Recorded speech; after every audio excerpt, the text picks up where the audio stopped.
or you could even send us money by PayPal if you like at guerrillacricket@gmail.com, or you could go to our website and you'll find a store selling wonderful branded merchandise and also other branded merchandise available for sale. It does keep us going. It pays the hamsters to keep turning the wheels, to keep our equipment moving. So, Annie, I believe you're doing the social media for this next stint. I believe perhaps you'd like to bring us up to date with what's been going on over lunch on the social media side. So, Tai Ping Chan says it's a top interview. Top guy, Colin. Top interviewing by Dave. Must buy the book. Meanwhile, Colin, 100 Cricket Graveyard is being patronised on Sky. Charisma of a dank dishcloth after a week of use. And yes, I'm afraid I did spend my lunchtime listening to Colin, and I feel a little bit cross now. So I should have listened to the interview instead, because I would have probably found it far more interesting. It's available if you go back to our YouTube page. You can always go back and listen to things that we've missed, or pull us up for the inevitable mistakes that we all make. Anyway, England are taking the field at 91 for 2 after lunch. The Bears just popped out for a moment, so we maybe jingle this for a second or two. He seems to be doing a lot of popping out at the moment. I think he's trying to run the whole thing by himself, isn't he? I presume Napka's not here. Either that, or it's just gentlemen of a certain age. Mohammed Abbas is going to be starting post-lunch session. He's measuring his run up now, which I thought they made illegal a few years ago. We're not allowed to practice deliveries, but no one cares about things when it comes to time wasting, as Gary Naylor will tell you. The Bears back, so if you could jingle up Mohammed Abbas, we'll be ready to go.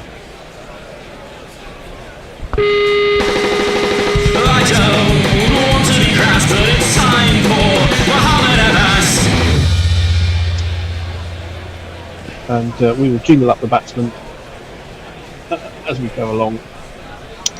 But the first ball after lunch will be bowled by the aforementioned Mohammed Abbas to Joe Root, and he strokes this nicely through the covers. He took a half step forward, met the ball early, played it out about 4/5 of the way to the boundary, and they're going to come back for 3 runs. That's good running and good going first ball of the session. It was a good session. It was a good first session for England, wasn't it? Yes, I think it was. Crawley bat so prettily, beautifully. I mean, considering how troublesome it was in the last test to get things going, and how difficult it was to score runs, it's looked positively quite easy. And I think that is kind of down to Crawley, who's come out with positive intent. He really has. He's looked great right from the start, hasn't he? He has indeed. He faces up to Mohammed Abbas and just blocks us into the offside. No run. Let's have the batsman's jingles there. First Crawley and then his partner. Okie dokie. Here we go. We got this man. Zach Crawley was a cricket player, a damn good cricket player. But he was moved from the middle order to open the batting. Now, trapped in the English professional cricket circuit, Zach Crawley must fight to survive. He's fought quite well. Mohammed Abbas, who's had a tremendous couple of years, one of the very best bowlers in the world, bowls to Crawley, just drops it into the offside. He doesn't get a big stride in playing that defensive shot. He just stands in the crease and just blocks it, basically. Yeah. He's on 53. He got to his half century the last ball before lunch. Yeah, he was definitely in the nervous 40s, wasn't he, for a little while? I don't know, he was nervous, but Shaheen was bowling well outside the off stump, and he was just saying, I'm not going to play it there. So something's got to give. He bowled a straighter ball, and he stroked it beautifully from mid off the boundary.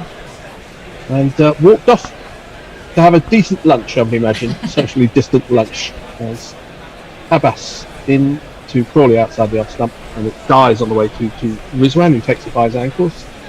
A drop ball. Any more on the Twitter, Hot Mic, Facebook, or YouTube front? Yes. I'm just checking that they're not after. Jay Grover says another excellent interview and another drain on my pocketbook.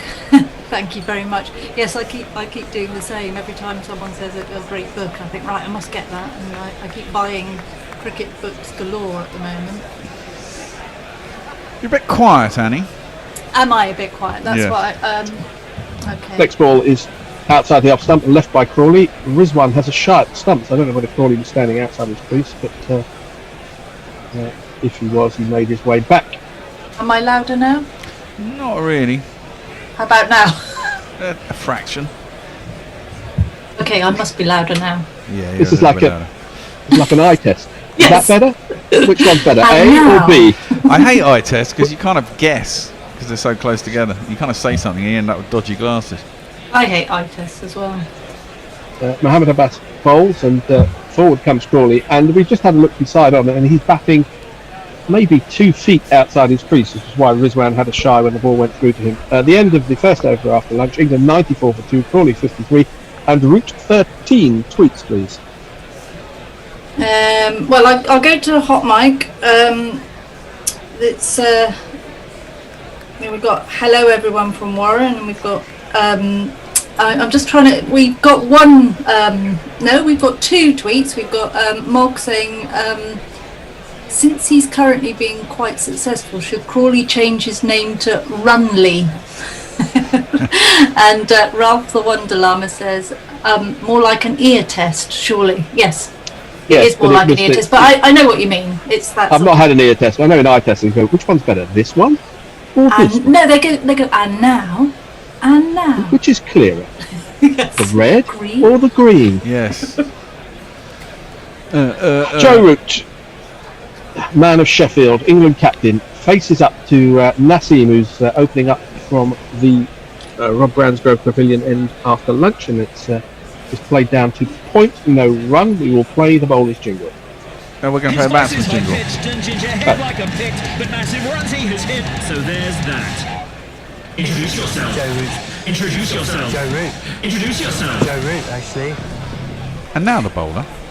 When the sea shall left home, he said to his dad that you're the man of the house now, because the sea jar is just that good. Well, a wafty cut from Root, the ball well outside the off stump, didn't get up very high. They're going up for an appeal. Rizwan is convinced that Root got something on that. That's not Rizwan, that's Azhar Ali.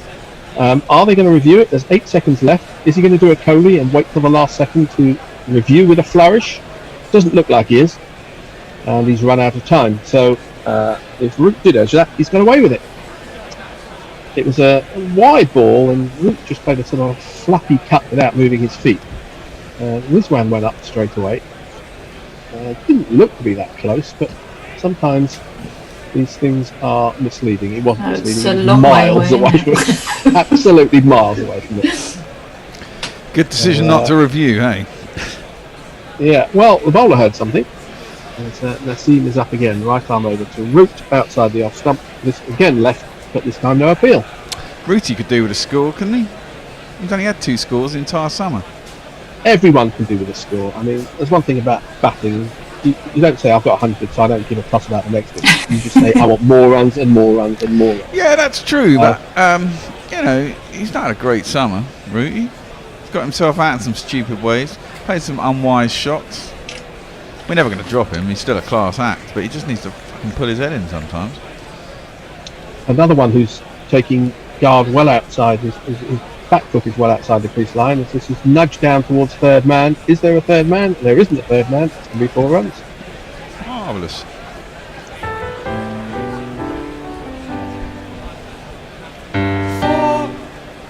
Well, both teams said they wanted a bat. England obviously followed that up by actually having a bat when they won the toss. The wicket looks pretty good for batting, it has to be said. It's not the same wicket that was played on a day and 2/3 over last week's Test match. It certainly does look like a batting wicket, yeah. It looks like a good toss to win.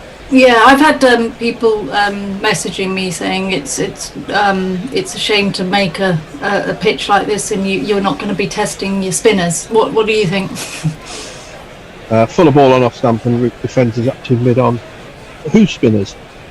Is this your internal Somerset thing again? This only is my reaching it from- internal messaging, yes. The whole cricket world does not necessarily revolve around Dominic Bess.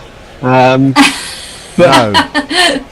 England 1-0 up in a 3-match series. I think you would say that rather than prepare a raging Turner against Pakistan, you'd probably want a good batting wicket. Yeah, I think what they're saying is it's going to make for a dull game, but Well, This one goes too low outside the off stump and misses. This one takes. I think a lot of the movement last week was due to the weather conditions. Not, the pitch was doing a bit, but there's an awful lot in the air. If the weather conditions get like that again, the pitch, it's weird, isn't it? I mean, this wicket was what, next door to the one that was last week, or 2 over? yeah. It's completely different. It's getting a little bit low, seems a lot slower.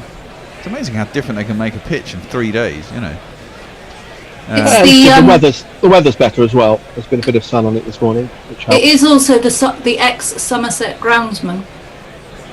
Everything Yeah. comes back to Somerset in the end. doesn't it? Yes. As this one goes past Crawley, Rizwan takes it again, shies at the stumps because both batsmen are standing well outside the crease, but I'm pretty sure they're aware that if they miss the ball they have to get their back foot down there pretty quickly. If Rizwan's this annoyed about it, why doesn't he just stand He's up? not annoyed, he's just trying to run them out. Well, I know, but I mean, if you think, well, yeah. He's not going to stand up to a Bass, and Well, he did in the first test, didn't he? well, it looks like a decent wicket. And then of course you take away the bouncer, as this one's on leg stump and slightly turned around Crawley, who was trying to play it into the leg side, but got something of a leading edge into the offside, no run. But Mohammed Abbas doesn't bowl that many bounces. It's not quick enough. No, that's true, that's not really in his game. But what would then happen is the batsman would go back in his crease. It wasn't actually a leading edge, it beat the bat and hit him on the thigh pad. So the leading edge of his thigh pad. The sun is out, and It isn't here. a cloud comes over. Well, it's mostly sunny, I think it's fair to say, judging by the shadows. As Mohammed Abbas bowls and Crawley defends solidly back for the bowler. 98 for 2, England after halfway through the 31st over. Some more tweets. Here we've got Ralph the Wonderlum saying, which is better, red or green? And he's questioning that. I mean, have you not had an eye test, Ralph? It's always It's the red black or dots green. on the red background, Yeah. or the black dots on the green background. Yeah, and then you have to decide which is more black, don't you? Yeah, which is None clear. more black. To quote Spinal Tap. How much more black could you get? None more black. Mohammed Abbas bowls and Crawley leaves. And Rizwan has some trouble taking that for some reason. Very impressed with Rizwan's keeping in this series. He's been excellent, hasn't he? There's been no debate about him being the keeper, that's for sure. No, And he's been helped by who he's been up against. It makes him look even better, to be fair. yeah, I had my doubts about him. Not his keeping necessarily at the beginning of the series, but about his batting. But he's also, I think he's He batted really well. he batted and really sensibly. well. Yeah, In the last test match, it was in vain. and he's got a good beard After- too. I like the One sharp day of lines on rain it. and a couple of days of bad light. There's Mohammed Abbas bowls, and outside the off stump, it's a little bit closer to Crawley's off stump. He left by raising the bat high, but there was a little bit of nibble there from Abbas, and it was close to threatening the off stump. What a shame about the last test, by the way. I mean, it was so miserable, wasn't it? And so much time. Well, Sky gone. were really pissed off as well, weren't they, about that light situation. Yeah. I mean, when you put so much effort into getting a broadcast down there, it was the light more than the rain. It was annoying. Yeah, it was the fact that we were just not playing. Last ball of the over is well outside the off stump, and Crawley isn't tempted. And that's the end of the over. Annie, talk us through some of our listeners' thoughts. Messi just says, is it my imagination or is it looking like the wicket is already very slow? Could be all grubbers by day 5. Well, that'll be tricky. Well, a couple have seem to have died on the way through to the keeper. It's a bit hard to tell when you're looking face on how far the keeper and slips are standing back. It's not impossible that that's the case. It may be low and slow, but honestly, the number of drawn test matches where you have 4.5 or 5 full days of play are almost zero nowadays. So I wouldn't assume that that's going to happen in this game if the weather holds. And the weather forecast is pretty good for the next few days, actually. It does seem that there is a genuine thing that we seem to get a higher score in the second innings as well at the moment in Test matches. Yeah, and touch wood, this is a pretty good start for an England side, 98 for 2. You've bopped it now. I have, probably, but yeah. There's always one, isn't there? Go low on the fall of the next wicket, but you've just done that. You've ruined it. So Root, about to have got out in a strange way because the bear said he's doing well, faces up to Naseem. It's a full ball on leg stump. It's turned up to mid-on. There is no run. Well, Root is a classic for giving away. I mean, Root gets out rather than being got out a lot, I reckon. He's always trying to manipulate things. And he's better than that. Yeah, I mean, the point about Root, people look at his figures over the last couple of years, and indeed overall, as Naseem bowls for him. It's short and wide, and he's flayed that over gully and down to the untenanted third man boundary, backward point boundary for 4 runs. There's not one boy for me, I must have 2 or 3, I need 4. Yeah, you talk about the way he gets out. He's done that a couple of times, short and wide deliveries where he's guided it straight to gully exactly. or point. There was a while he did those about 3 times in a row, didn't he? Yeah, I know, exactly. And that's what I mean. He gets himself out rather than being got out by a good ball, you know. He plays either a poor shot or a rash shot that he has no need to play necessarily. It's true, but the point I was going to make, which I might make after this next ball, it's a short ball from Naseem and it's pulled down to deep backward square leg for a single by Root, is that first innings, scores generally in England are much lower than they are in most places in the rest of the world. I mean, if you're backing first in England the Test match, you say, we want to make 350 on this. Yeah. Whereas you win the toss in Australia and bat, you say we're looking for 450. The same in the Emirates, the same in India, possibly in Sri Lanka as well. Maybe not the West Indies so much. Well, so why do you think that is? Because well, it's the nature of the wickets and the ball and the weather conditions. So you would expect English, even the highest class English batsmen, to be averaging, less than their counterparts who are playing on those better wickets around the world. As this is outside the off stump and Crawley just pushes this into the covers, no run. So if you're Root, who's playing, a lot of test, or all the test matches in England, and the average score in England, off the top of my head, might be 60 runs less than it is in Australia or in India, then you would expect that his average, by the same degree, to be X amount lower. It might be sort of 10% lower or 15% lower as Naseem bowls, and this time Crawley withdraws the bat to a ball which, that one rose quite highly as it went through to his line, so some good carry there. So I'm saying, I'm not making excuses for English batsmen. The converse is, of course, English bowlers have got much lower averages, Crawley and Anderson and Wokes and bowling in England. So there's two sides to that coin, but you would expect the very best of the English batsmen to have lower averages than, say, Kohli or Smith. Yeah, true. The very best batsmen who are playing in Australia and India. Yeah, it's a fair point. Definitely. It is a fair point. It is a fair point, Fred. I think that is a fair point.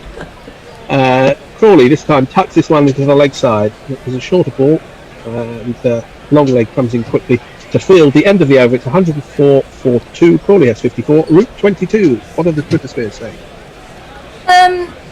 Ralph the Wonderlana says, no, that was an example of what happens when you confuse eye and ear tests. I think this is the green and red. Moggs sent us a picture of Blacker Than the Blackest Black. And is that his album cover? Yes, exactly. Just interested hand job. Says it's 6 a.m. in LA. Just up and see that Burns has gone quickly again. Are we concerned about this? We had a discussion about this before lunch, and India suggests that he should be ditched. I wasn't quite so sure of that, because Abbas starts a new over and Crawley leaves outside the off stump. We're glad you joined us. Are you going for a morning run? You usually do at this time of day. Absolutely. Yeah. I'm not ordering Indo on that. I think it's difficult to see someone to replace him, unless he sticks Zach Crawley up which is what they did in South Africa, and he didn't do a bad job. But then you have the conundrum of where does Root come up to number 3 again, and then what happens? I think this current selector side are very keen to keep the same side as much as possible, aren't they? Yeah. Full ball from Abbas, which Crawley pushes back to him. He definitely seems to have a problem with the left arm over too. That's. There's not that many of those around the world. No, but if you go to Australia, you got Mitchell Stark, who's a very good proponent of you it. Do. You do. But he's had a very good year before this, so I don't think we need to. Well, exactly. I have to say I'm not particularly concerned. I think he's been pretty good. Certainly hasn't been dreadful. This is on leg stump, and Crawley takes a short single to mid-on. I know he's batting outside his crease, so he's only got about 19 yards to go, but even so, that was a little bit risky. The throw came in, didn't hit the stumps, so... And not entirely necessary either, really. I don't think he realised he'd actually timed it that well. Yeah, he would have made it quite high. Oh, and the ball hit him, having missed the stumps, it hit him as well, so maybe that... And the wrist as well, that could be quite painful. He also did that slightly pole vaulty thing, where the bat, as you're running it in, hits a divot, and you sort of go over the top of it. I had a friend who broke his arm doing that. Dear. Put his his bat in the ground, and it stayed there, and his arm did, rather horrible. So don't do that, guys. Well, do run your bat in. Yes. Do run your bat in. Just try and avoid the divots. As Abbas bowls to Root well outside the off stump, and he's not interested. 105 for 2 now. Any more from the tweeters? Jay Grover says Annie's sounding really down, and I recommend you buy a lot of cricket books. Avoid reading them in the bath, and then re-gift them at Christmas. Well, I do that a little bit, but I do read them in the bath, I'm afraid. Is that bad? Because I might drop them, you mean? Or... Yeah, well then it'd be difficult to re-gift them, you see. Yeah. Don't give them away. How are you going to read it twice? You've got to read books. There's too many books in the world. This is again dropped into the leg side, this time by Root. But, an easy single. There's mid-wicket. Had some distance to go to pick it up. 106 for 2. I do the other thing. I do the I buy cricket books for my dad for Christmas and birthday, and say, can I borrow them afterwards? And then he never sees them again. Yeah. Mm-hmm. Sorry, Dad. Well, I was going to say, is he listening? He might be, actually. Oops. Sorry, Dad. Mohammed Abbas bowls, Crawley leaves, end of the over, 106 for 2. Fair. What you were saying before lunch, why are they bringing Yasir Shah on, yeah? But he's the 4th member of their bowling attack, surely, isn't he? He had to bowl before lunch. I mean, this is it. They've got to use Yasir Shah. They've only got 3 seamers. Simon Hughes, who was made some sort of a career as an analyst after his county cricket career, didn't work out for about 5 years of playing on the county circuit that he always got the first spell after lunch because he ate less lunch than anybody else. So everyone else was absolutely full up and couldn't be asked to bowl, so they always asked him to bowl, and he never realised why. And then it struck him one day. So maybe the same is true with Yasir Shah. Maybe he's helped himself to... Maybe he's taken his 12-inch plate round the buffet, and he's not quite ready for it. Root faces up to Nassim, and he raises his bat and leaves this into Rizwan. No, but my point was that he was always going to bowl reasonably quickly. In that's how Pakistan have chosen to play. They've gone on with 3 seamers and a spinner. So he's going to have to bowl a lot of overs, no matter whether they bowl first or second. He's always going to start bowling probably first or second change, basically. And he's well capable of that. Exactly. I mean, in the post-mortems of the first test match, people were asking why didn't he bowl unchanged all day from one end, which is not the usual strategy, but may have worked for them in this case. As Nassim, right arm over the wicket to Root, who strokes this nicely into the covers. A good falling stop from the cover fielder whose name and number is covered up. It's Yasir Shah, isn't it? It is indeed. Yeah, it does feel like in the covers as well. Yeah, he was in the slips before lunch, and actually he took... Well, it wasn't a attempted chance. The ball bounced well before him. and he was waving his hands as if he caught one on the end of the fingers. So maybe that's why he's A, fielding and covers, and B, not bowling. Yeah. You know that, sorry, I'll wait and... Nassim bowls and nurdled towards third man, but can't beat the backward point fielder. You know that Nassim is known as Nassim Lily, do you? Named after... Is that just on Friday nights or the whole week? The team call him Nassim Lily after he basically because they think his action is like Dennis Lilly. Oh, that sort of Lily. Okay. Yes. I was thinking Not Lily Savage. Lily Savage. No, Dennis Lilly. Oh, I'll have a look at it. Because Dennis Lilly had quite a distinct action. Let's watch Nassim. Yes, I can see that. The way he gathers back before he bowls, this one's well outside the off stump. The root leaves. Yeah, there is a vague resemblance there. He's quite pleased about that, apparently. I was just well, reading there are worse bowlers to be compared to. That last ball's 91 miles an hour. It's pretty nippy. He's getting his pace up. Yeah, and it sort of died after pitching. So maybe our correspondent who said, "Is this going to be in low, slow 5 days?" May be onto something. Of course he is. is. If the weather holds, it'll be a result, I reckon. Aren't many draws in Test cricket anymore. Nope, there aren't. Nassim bowls on the leg stump and Root tries to flip this to mid-wicket, but gets it too straight from mid-on field. No run. 1 ball left of the 34th over. So England are going at 3 and a bit and over. I'm impressed. 3.13 I could never work that out. 3.13. Yes. It's on the screen. 3.13. I'm not sure if that's recurring. Let's see. Well, I think we will have had half an hour after lunch, and let's see if Yasser is into the attack anytime soon. This is short outside the off stump. Root leads the end of the over, 106 for 2, Crawley 55, Root 23, and let's have some tweets. Liam Kelly says, is it just me or does Dom Sibley look more like a bowler than an opening batsman? Also listening from Melbourne, Australia. I can't wait for the Australia versus England series to start. Yes, we must talk about that at some point. Mog says, stop trying to justify Root not getting dropped, Fred. Neymar Batlin says he's going to play tennis with a personal injury attorney. And I'll just say hi to just in case. some on Crick Tracker. Hello to Musam Barjar. Hello from Nepal. He says, and Victor Vincent Vicky. Evening from here. So hello to you guys. Thanks for joining us. Whoever wanted Yasser Shah into the attack has had their wish granted, because he will be bowling now, and the Bear will be playing one of his jingles. I will indeed, and I'm going to play Grubbies. No, I'm not.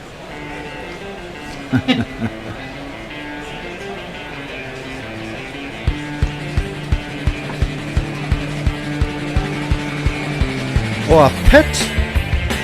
Here comes a leg spinner. He's got a googly to admire. Fucking hell, it's Yasser Shah. Well, we have one of those breaks known as Gary Naylor breaks, where nothing happens for about 2 minutes. Various people put on some protective equipment as Shah bowls to Crawley, goes back into his crease and defends into the offside. There is a slip and a short extra cover, a point, a cover, and mid-off about halfway back, mid-on saving the one, a short mid-wicket, and deep backward square leg as this one keeps a little bit low. Crawley goes back, blazes up to mid-off, and there's some quizzical looks around the Pakistani fielders. Let's have a look at that one again. Is that because it kept low? Well, that was my impression. Ooh. Yes. It certainly did. Did keep low. Low and slow. You've got it spot on, that man, or person. Yeah, that kept very low. And if it is keeping low, I'm not sure that going right back on your stump to the Yasser Shah is the answer. Root comes forward, makes a great player playing a solid forward defensive shot to the next ball. Crawley had taken a single off the previous ball. I don't know if I told you that. If I have, I've told it to you twice. But he still only gets 1 run. 107 for 2. It doesn't look like the kind of wicket that's going to stay low, does it? But there you are. This one's a bit shorter. Again, possibly the top spinner or the one that goes on with the arm. Root goes back, plays it through the offside inner ring for a single. He has 24 now, 108 for 2. I always think it's a bit dangerous going back to spinners. Well, it's the way both these players play. They go right back on their stumps. And if the ball's keeping low... I mean, it's very frustrating as a bowler to be hit like that. Again, onto the back foot goes Crawley and then plays an odd sort of cut up to mid-off, if that makes any sense. And takes a single. And it's definitely designed so that you get really you get frustrated as a bowler because you think you bowl what's a decent length on a reasonably slow pitch, and then you're going back and cutting you, and then so you over pitch, and then they drive you. It's a good technique if you can get it right, but it's quite easy to get wrong and get pinged on the stumps for LBW. Again, back goes Root and plays this square on the offside out to the deep point for a single. The end of Yasir Shah's first over. One ball in it will have caused him some interest, the one that kept very low. Let's hear from our listeners. Yeah, Jay Grover says the reason I've taken so long to get Kindle is because I can't read it in the bath. It was supposed to be for trips abroad after my birthday in March. That worked out, yeah. Oh, yeah, that's a bit grim, isn't it? Barry Goodman says, I'm guessing that Not Fred never got the ball straight after lunch. There you are. Not Fred? I never used to play games which had lunch. You know, we had teas, but I never used to eat. No, we don't do a lunch one. Daniel Sved, hello Daniel, he's an extra lad, says thoughts on England's decision to stick with Bess as their preferred spinner. Well, I'd have liked to see Leachy. I would too. I'm going to take issue with you, actually. I've been quite impressed with him, with reservations. A short ball, the first ball of Messine's over, and Root pulls.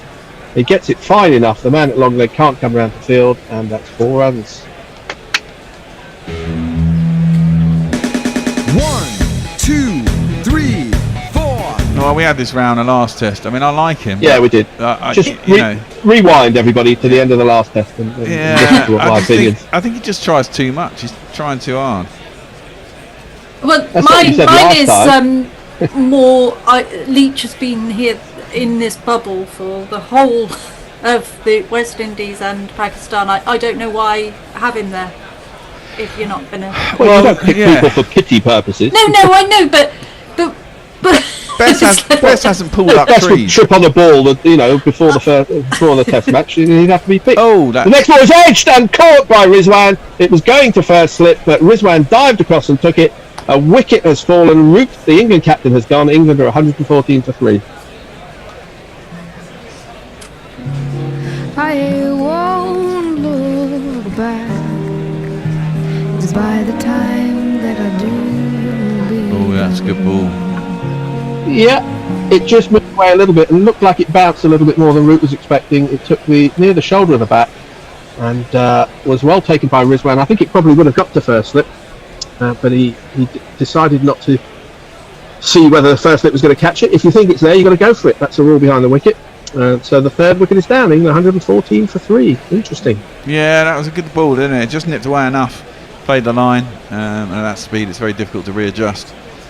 Yeah, and I think the fact that the ball's been staying low has made the batsman a little bit uneasy as well. Yeah, possibly. It's possibly you may lunge a little bit more if you think it's keeping low, and if they do bounce regularly or a little bit higher, then you can get an edge. So good bowling. We've got to start, but he's making his way back, and let's jingle up England's number 5 batsman. Well, England's number 5 is this man.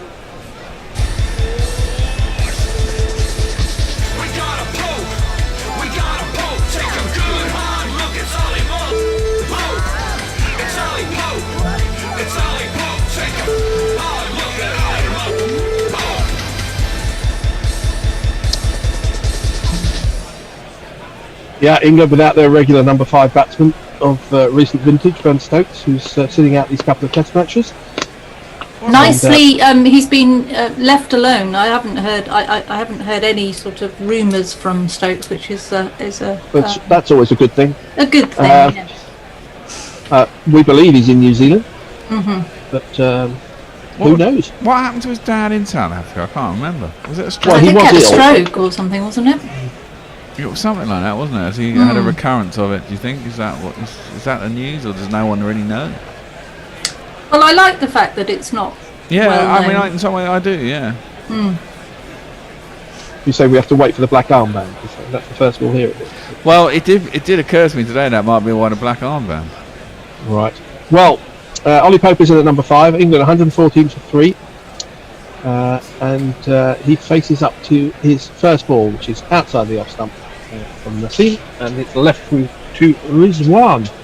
So after a good partnership, Wicket, Pakistan will have their tails up a little bit, especially having seen that ball from Yasser keep very low in the last over. So a good start from England, but it's certainly they're not in an impregnable position or anything like it in this innings. It's a long way to go. We know England are capable of collapse from here to 170 all out. That's a given, man. So and a longish tail as well. It's 3 slips and a gully weight. It's Nassim. Right arm over the wicket to the right-handed Pope. He drops us into the offside. Takes a Peterson type single to get off the mark. In other words, I'm going. I don't care whether my partner is. I'm just getting off the mark, and he makes it pretty comfortably. 115 for 3. Yeah, Archer in for Curran is definitely extending the tail a little bit at the moment, isn't it? Yeah, it is a little bit. I think that was the kind of obvious choice, though, wasn't it? Yeah. Curran didn't do a great deal in the last test. Mind you, there wasn't much of a last test. Yes, I was going to say he was unlucky with that. But yeah, I think many people did much in the last test. I think his bowling didn't seem particularly penetrative. He was the obvious choice, certainly. As Nassim bowls, and this was sweetly driven by Crawley through extra cover. It was a full ball. It wasn't quite a half volley. Is it going to get to the boundary? Yes, it is. 4 runs to Crawley.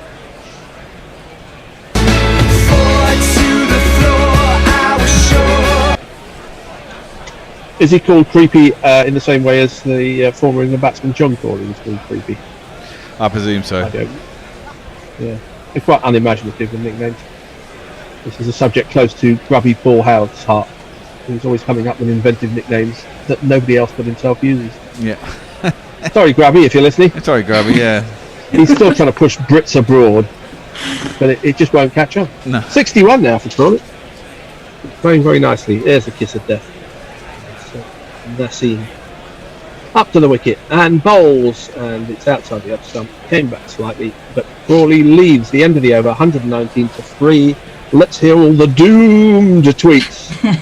Messi Jez says, quoting Bear, "If the weather holds, there'll be a result.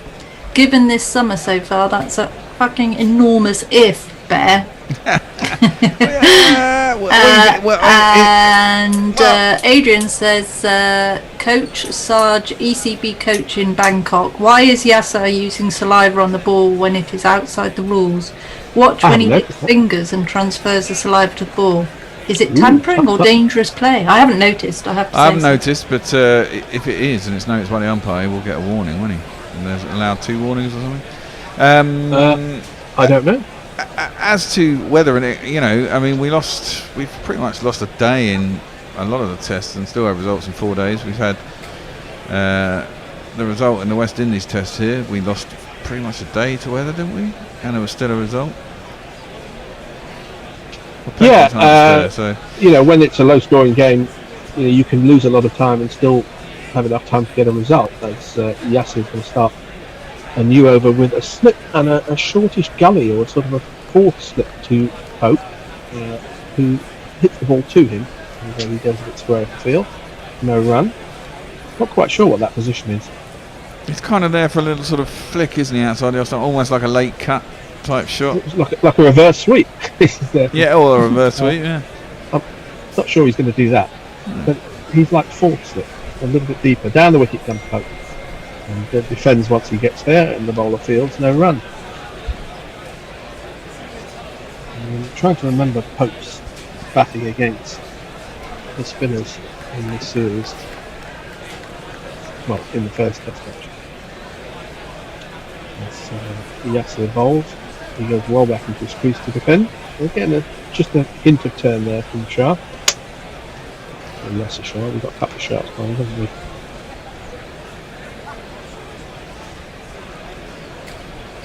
119 for 3.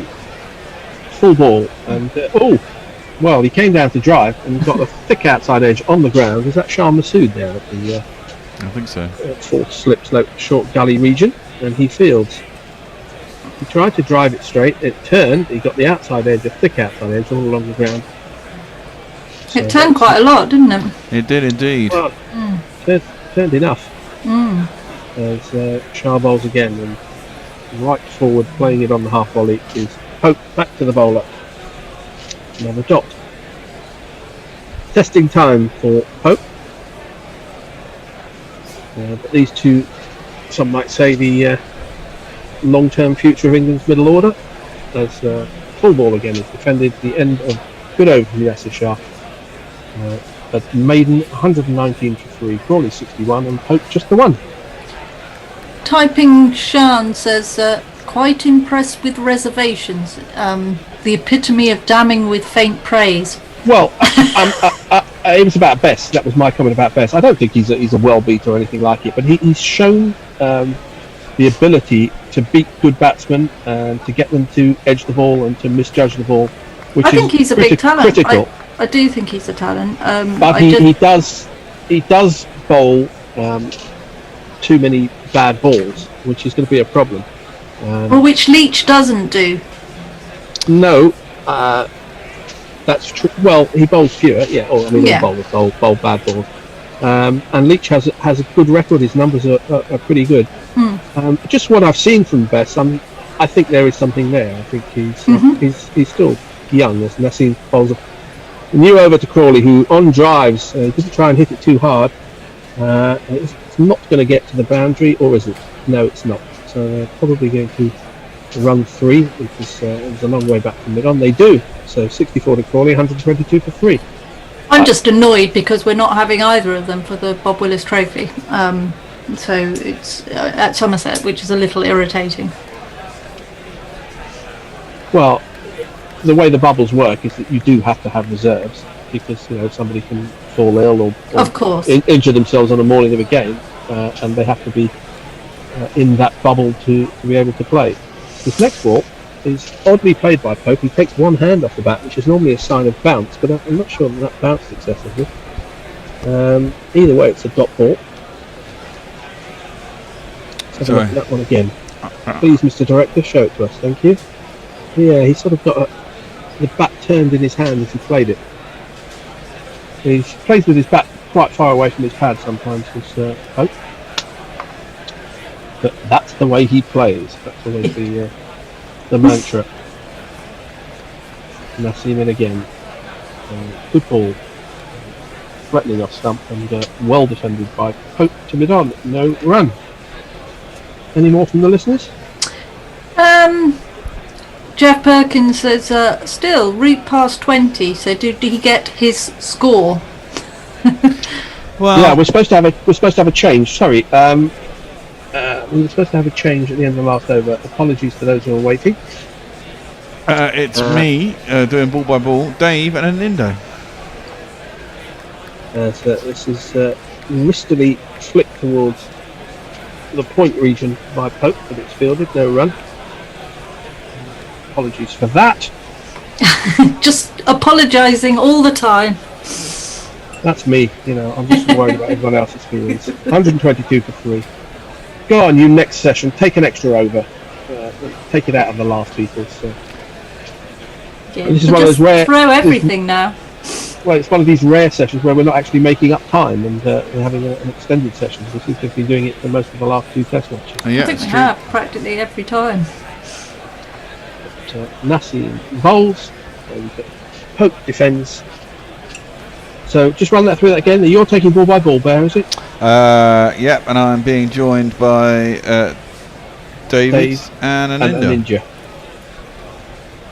Righty ho.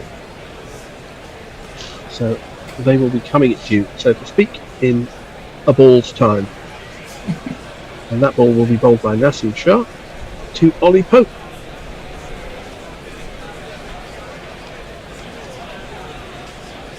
Shah up to the wicket, past the umpire, bowls, turned towards mid-wicket, They've taken one. They're going to think about it two. There isn't two there. At the end of the over, 123.43. That's it for me. Passing over to the Bear. Thanks very much, Fred. See you later, and see you later, Annie. And welcome to Anindo and David. What's your bet? And what do we think to the route Wicket? I hope an ninja saw it because I didn't. Did you see it, Anindo? Talk us through it, Bear. Well, I thought it was a really good ball, actually. It was a similar line to what he'd been bowling. Maybe pitched it a little bit shorter, but it nipped off the seam. And he was playing the original line of the ball. And for once, he didn't get himself out. He was got out. It was a decent ball. Took the edge. It was a good catch behind the stumps. I was in between connections, so I missed that one. Okie dokie. Root comes down the track to Yasser Shah, first ball, next over. Clips it around the corner, gets himself a single, and puts Crawley back on strike. Crawley's batted pretty well, hasn't he? Yeah, he's been excellent. I mean, I've really enjoyed watching him bat here. And honestly, I mean, Root never looked, even when I was watching him, Root never looked like he was going to have a long innings. So, yeah, he's been doing a bit of that recently. I was just saying in the last session, he kind of gets himself out a lot of the time, though. Driven by Crawley out to extra cover, and there's no run. But you can't say that in this innings. I think it was a genuinely good ball, and he was gone out. That one was, yeah. Yeah, but he does a lot of cutting at unnecessary balls and getting, other batsmen probably wouldn't play the shot. I mean, I can't. Oh wow! On the back foot, Crawley goes, clips it into the leg side. It was very short by Yasser. He clipped it airily. I think short mid wicket might have been thinking about a catch there for a minute. It's Azhar Ali, the captain. Let's have a look. He went back, and it was so slow and off the. Ooh, I think it sort of bounced under his hands. He wasn't really in the position, Azhar, to go down. And he got back for two. Anyway, he's on 66. Yasser Shah up to the crease, bowls, gives it some air, defended back down the track, no run. Yeah, he's been busy, hasn't he, Crawley? He got them off to a decent start after the loss of Burns, and I think that might put the Pakistanis on the back foot a little bit. Not expecting. There's not been some pacey starts throughout this series so far. Driven out to cover. Ollie Pope's quick off the mark though. Gets through for an easy single. They might come back for a second then. Did they? That Carl Hooper bowling. It is to Nasser Hussain getting a grubber. I remember. I think I was watching that live. I'm going to probably jinx Crawley, but I'm going to make a call here right after this ball. Okay. Oh, that one's bowled him. That's bowled Pope. That's the top spinner by Yasser Shah. It's a cracking ball. He's gone back. And this is the problem with going back. Is you do get beaten. He got beaten on the inside there, and it went straight on with the arm. He was expecting a little bit of turn. It zipped onto him, gone through his defences, and I think he's bowled him, hasn't he? It's a scrambled team, and it's just gone straight on with the arm. It's gone straight through the gate and knocked back his off peg. So Ollie Pope has had a bad last couple of innings, and I'm afraid we're going to have to say goodbye to him.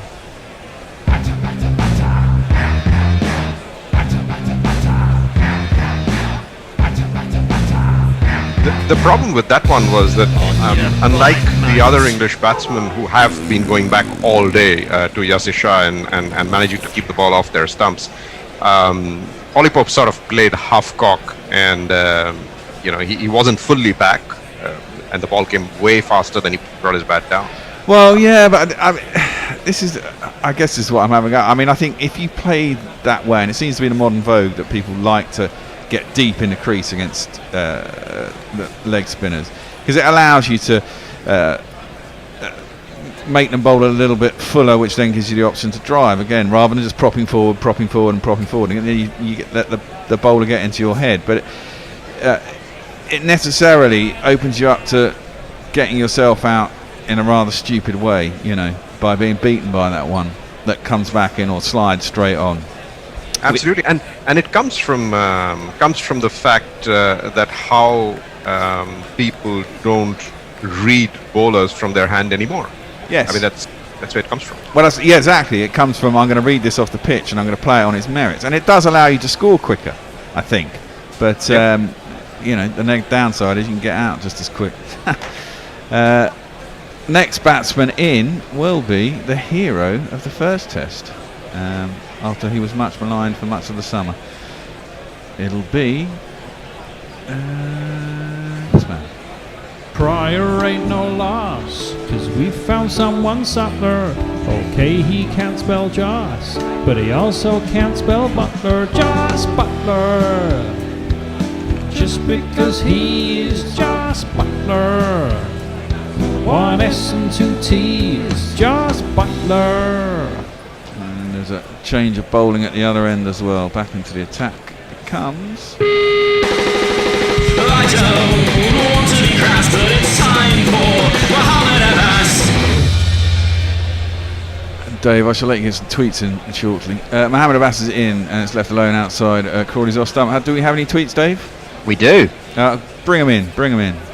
Well, Dr. Dan sends us a great sketch of Crawley going to his 50. Thank you very much, Dr. Dan. Ferrong says Rizwan, definitely exciting player. Where's Grubby to give that Billy Connolly feel? I won't even attempt to match the Grubby Billy Connolly.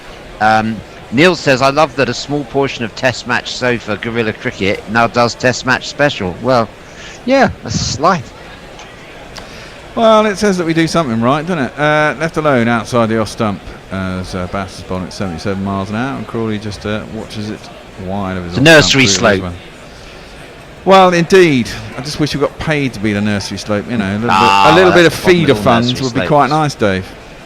Yeah. But it's not to be. Of course, you can support us on Patreon and get your name on a glory roll. In fact, someone got in touch with me this week and said, hey, you haven't put me on a glory roll. So I apologise profusely to Helen Bentley, who has now been added, and her name is floating along the bottom of our many screens everywhere around the world. Abbas is in, and it's defended by Crawley out to cover, where I think the Ashley Shah is now fielding, indeed. It will be no run. You can sign up to Hot Mic is a good way of helping us. It's probably the best feed, it's the quickest in terms of from here to the internet. And you can sync it up to your TV. It's genius. You can tip us on there if you think we're any good. And if you do sign up and use the code GC Radio, which is very important, GC Radio, it helps us out and it's free for you. So genius. Everyone wins always. Crawley facing up to Abbas. It's left alone outside the off stump.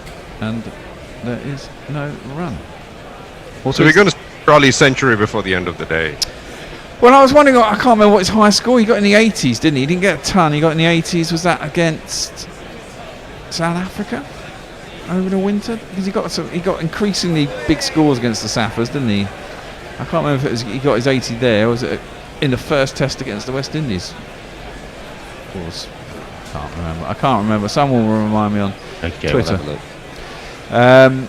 Abbas in bowls and just turned around the corner nicely by Crawley. Wide enough for mid wicket that they'll get through for single. Thrown at stumps. Misses. No run. One run. Butler will take up strike.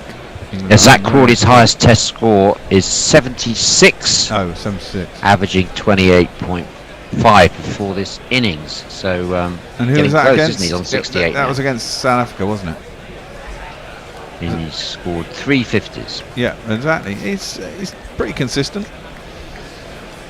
It's that old adage. If you went out to bat and every test match you got 57, so your career average is going to be 57, would you take that over, scoring a few tons and having a lower average?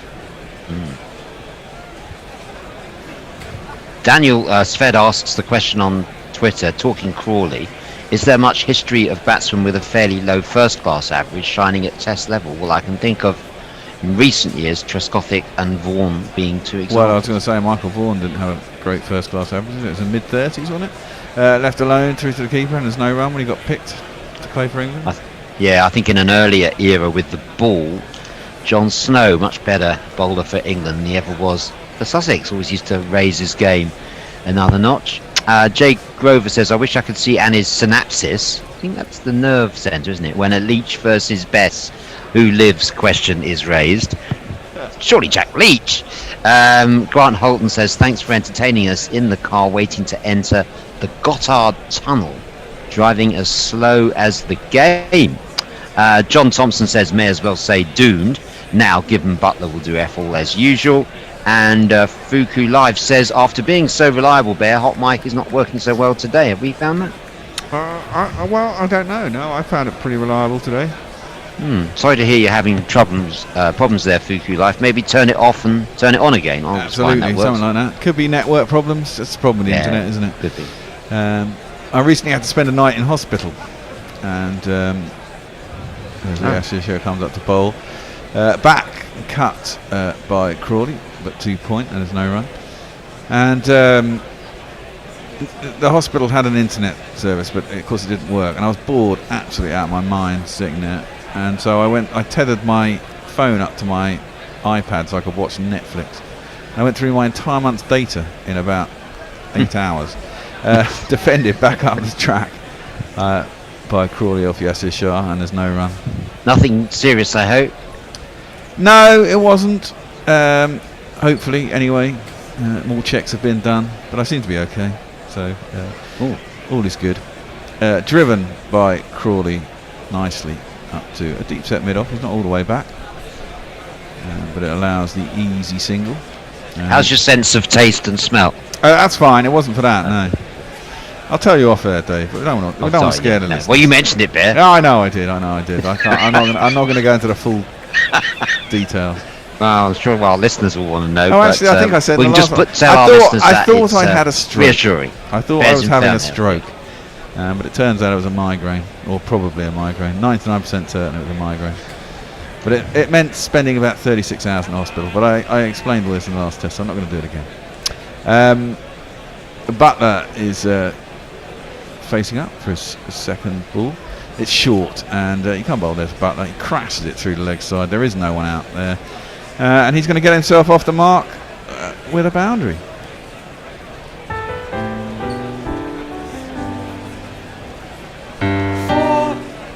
He's dropped quite a few short today, hasn't he, Indo? He has indeed. But he's also bowled well. I mean, I have to say. He's a leg spinner, right? He is going to drop a few short.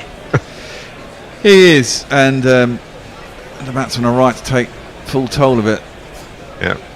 It gives him a chance through. Yeah, true, exactly. Especially with exactly that. This is the whole thing about going on the back foot, isn't it? You know, you get it wrong, and you get yourself in all sorts of trouble. Butler is going to face up once more. Last ball of the 41st over. England's man of the hour. Well, yes. It's interesting. If he puts himself in a mindset to score quickly, he generally does better. Yasir Shah is up, and he just props forward, and there is no run. I mean, he certainly made that chase in that first test. He's the one who switched it all over, wasn't he? I mean, he came out, batted a bit like an ODI. This is probably the right thing to do, try and put pressure back on the Pakistanis and just set it all up and got England in the flow. Unfortunately, Wokes had an innings for once, which he hadn't had a lot before. Wasn't there a tweet which was talking about batsmen with first class averages lower than test? I found an interesting one. Oh, okay, go for it. Sutcliffe. First class average 52, test average 60.73. Wow, that's a pretty handy average in either, I'd say. But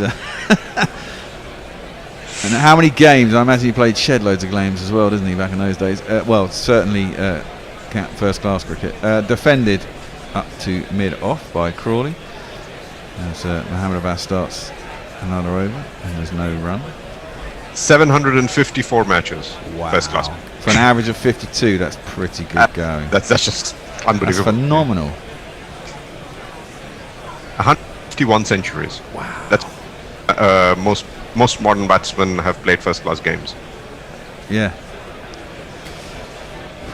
Mohammed Abbas is up to the crease now, bowls, and Crawley defends a little bit away from his pad, inside half of the bat onto his pad, dribbles out on the offside towards point. No running, remained on 133 for 4. Yeah, Barry Goodman says Alex Stewart was also much better in tests than at county level. Test match average of 48, and let's just check his first class average. First class average of 40. Yeah, so thanks very much for that one, Barry. And not Fred sends a message saying, pointing out Don Bradman only had 95 in first class. Well, there you go. Defended out to cover and there's no run. God damn, the Don. Jay Grover mentions Mike Atherton and David Gower. Thanks for those, Jay. I think they're another two good examples there. Well, I guess in days where you played a hell of a lot more first-class cricket, if you're being statistical about it, there's a good chance. There's a chance, an easier chance of having a bad games. A higher, well, yeah, bad games, but also good games. You know, if you're only playing, I don't know, 6 Test matches a year instead of 13, like England now, defend out in the offside and there's no run, and yet you're playing 38 first-class games. I suppose it's a lot easier to have 6 good games than 38. And therefore having a higher test average was more possible back in those days. But certainly true with Vaughan and Trescothick. They were Fletch picks, weren't they? Duncan Fletcher, and he just decided where he wanted to be, and he saw them, and he saw something in them. I mean, Trescothick was a real eye-opener when he started playing for England at Bass in. Clipped nicely, really well timed by Crawley. There is a long leg, but it's gone dead square and all on the ground with decent pace on the ball. It's gone to the boundary for 4 runs. It's me, says she. It's me, says she. Yeah, him and Strauss when those two opened. And in that Ashes series we won in Australia in 2010-11. Those were golden days, Dave. Yeah, absolutely. David Gower, 44 in test matches, 40 average in first class cricket. Thank you for that one, Jay. Abbas is going to continue. Last ball of the over. He's bowling at Crawley. He's up to the crease now, bowls. And Crawley presses forward, inside edge, into the ground, bounces up behind him. Didn't know when it was. Turned around to try and knock it away, possibly from his stumps, but it had gone slightly down the leg. And there's no run, and they're going to have some drinks, so we'll get some tweets in. Yes, indeed. Mike Mehalwood says, good afternoon from a sunny dog park in Amsterdam.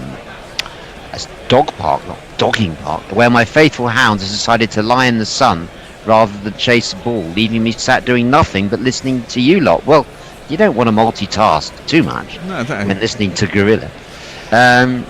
Jeff Perkins, hello Jeff, says TMS isn't going to provide funding to their guerrilla cricket breeding grounds. They want their new commentators and statisticians coming in hungry. Well, with our teeth as an out-of-work comedian. No, he's a very, very funny guy, and interesting. They've got him on commentary duty, haven't they? He's very amusing as a commenter. Hugh Taylor, hello from you, talking about the root wicket. Hello Hugh down in Sussex. You pleased to see Dizzy Gillespie going from Sussex, and I see Laurie Evans has joined Surrey on a permanent basis just when Sussex don't have any batting. So that's an interesting loan signing that's gone in to be a full signing. Is Dizzy Gillespie, is Dizzy leaving Sussex? Yeah, Laurie Evans was loaned out to Surrey, even though Sussex's batting order is as brittle as a piece of stale biscuit. But now he's joined. Alex Stewart has persuaded him to join permanently. So it leaves Sussex really without anything resembling a middle order. Yet Dizzy Gillespie, who's announced he's going back to South Australia, is roundly sort of considered to be, you know, brilliant coach who's done wonders at Sussex. I mean, one T20 final is hardly anything to shout about, is it, in a 3-year tenure? And he hasn't managed to get Sussex out of Division 2 and hasn't managed to sort of sort out any of the issues regarding the playing squad. So it's that's interesting. Speculation is that Mark Robinson will go back to Sussex, the former coach of Sussex and England women's coach. But that may just be mischievous or not. But Ollie Robinson returning to the Sussex team this weekend to play. He's been released, hasn't he, along with Ben Folkes. Yep. Finally, Ben Foakes is released from the biosecure bubble.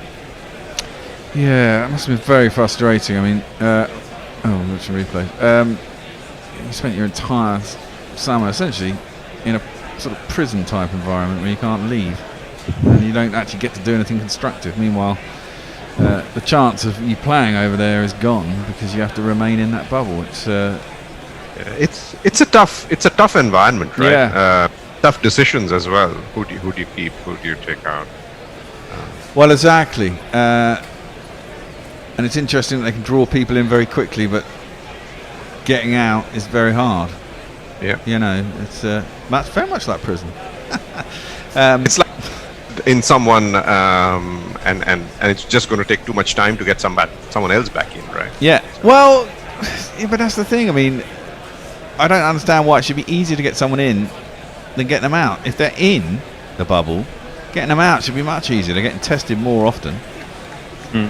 And they've been in the bubble for, weeks and weeks and weeks. So if they're not positive now, you can pretty much guarantee they're not positive. Give them a test and let them leave the bubble. I mean, they may not be able to come back into the bubble without having tests.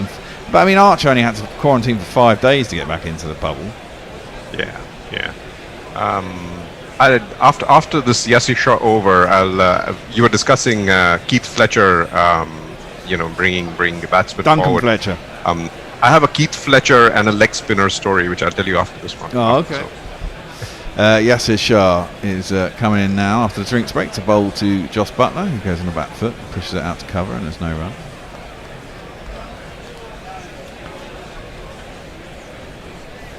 And he just stands there looking very Butler-like. Well, Yasir Shah tosses the ball from hand to hand. He's up to the crease now. Flat and outside off stump, cut by Butler, but straight to the man at point. They've got a man slightly behind point. It's a bit shorter. They've got a deeper point. There's a cover, extra cover.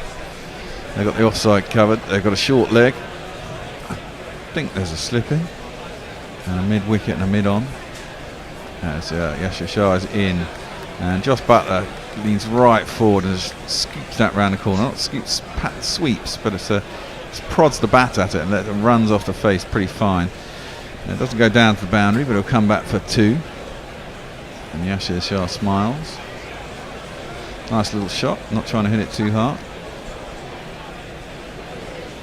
And Yasir Shah thought, well, if he missed, I was going to hit LBW, but it was a good shot. Yasir Shah comes in, bowls, and this time it's Fuller. And Butler just pushes it forward and defends sweetly out to mid-off, no run. 2 balls left in the over, 139 for 4 England. What do you think is a good score? What do you think England want? Classic, got to ask. It's nearly always the same. Flatter on the back foot. Butler punches it up to mid-off and there's no run. Over 300? 300 for sure. I was going to say 350 actually. Well, 350 is always good to get in England, but I think over 300 you're always in the game. Yeah.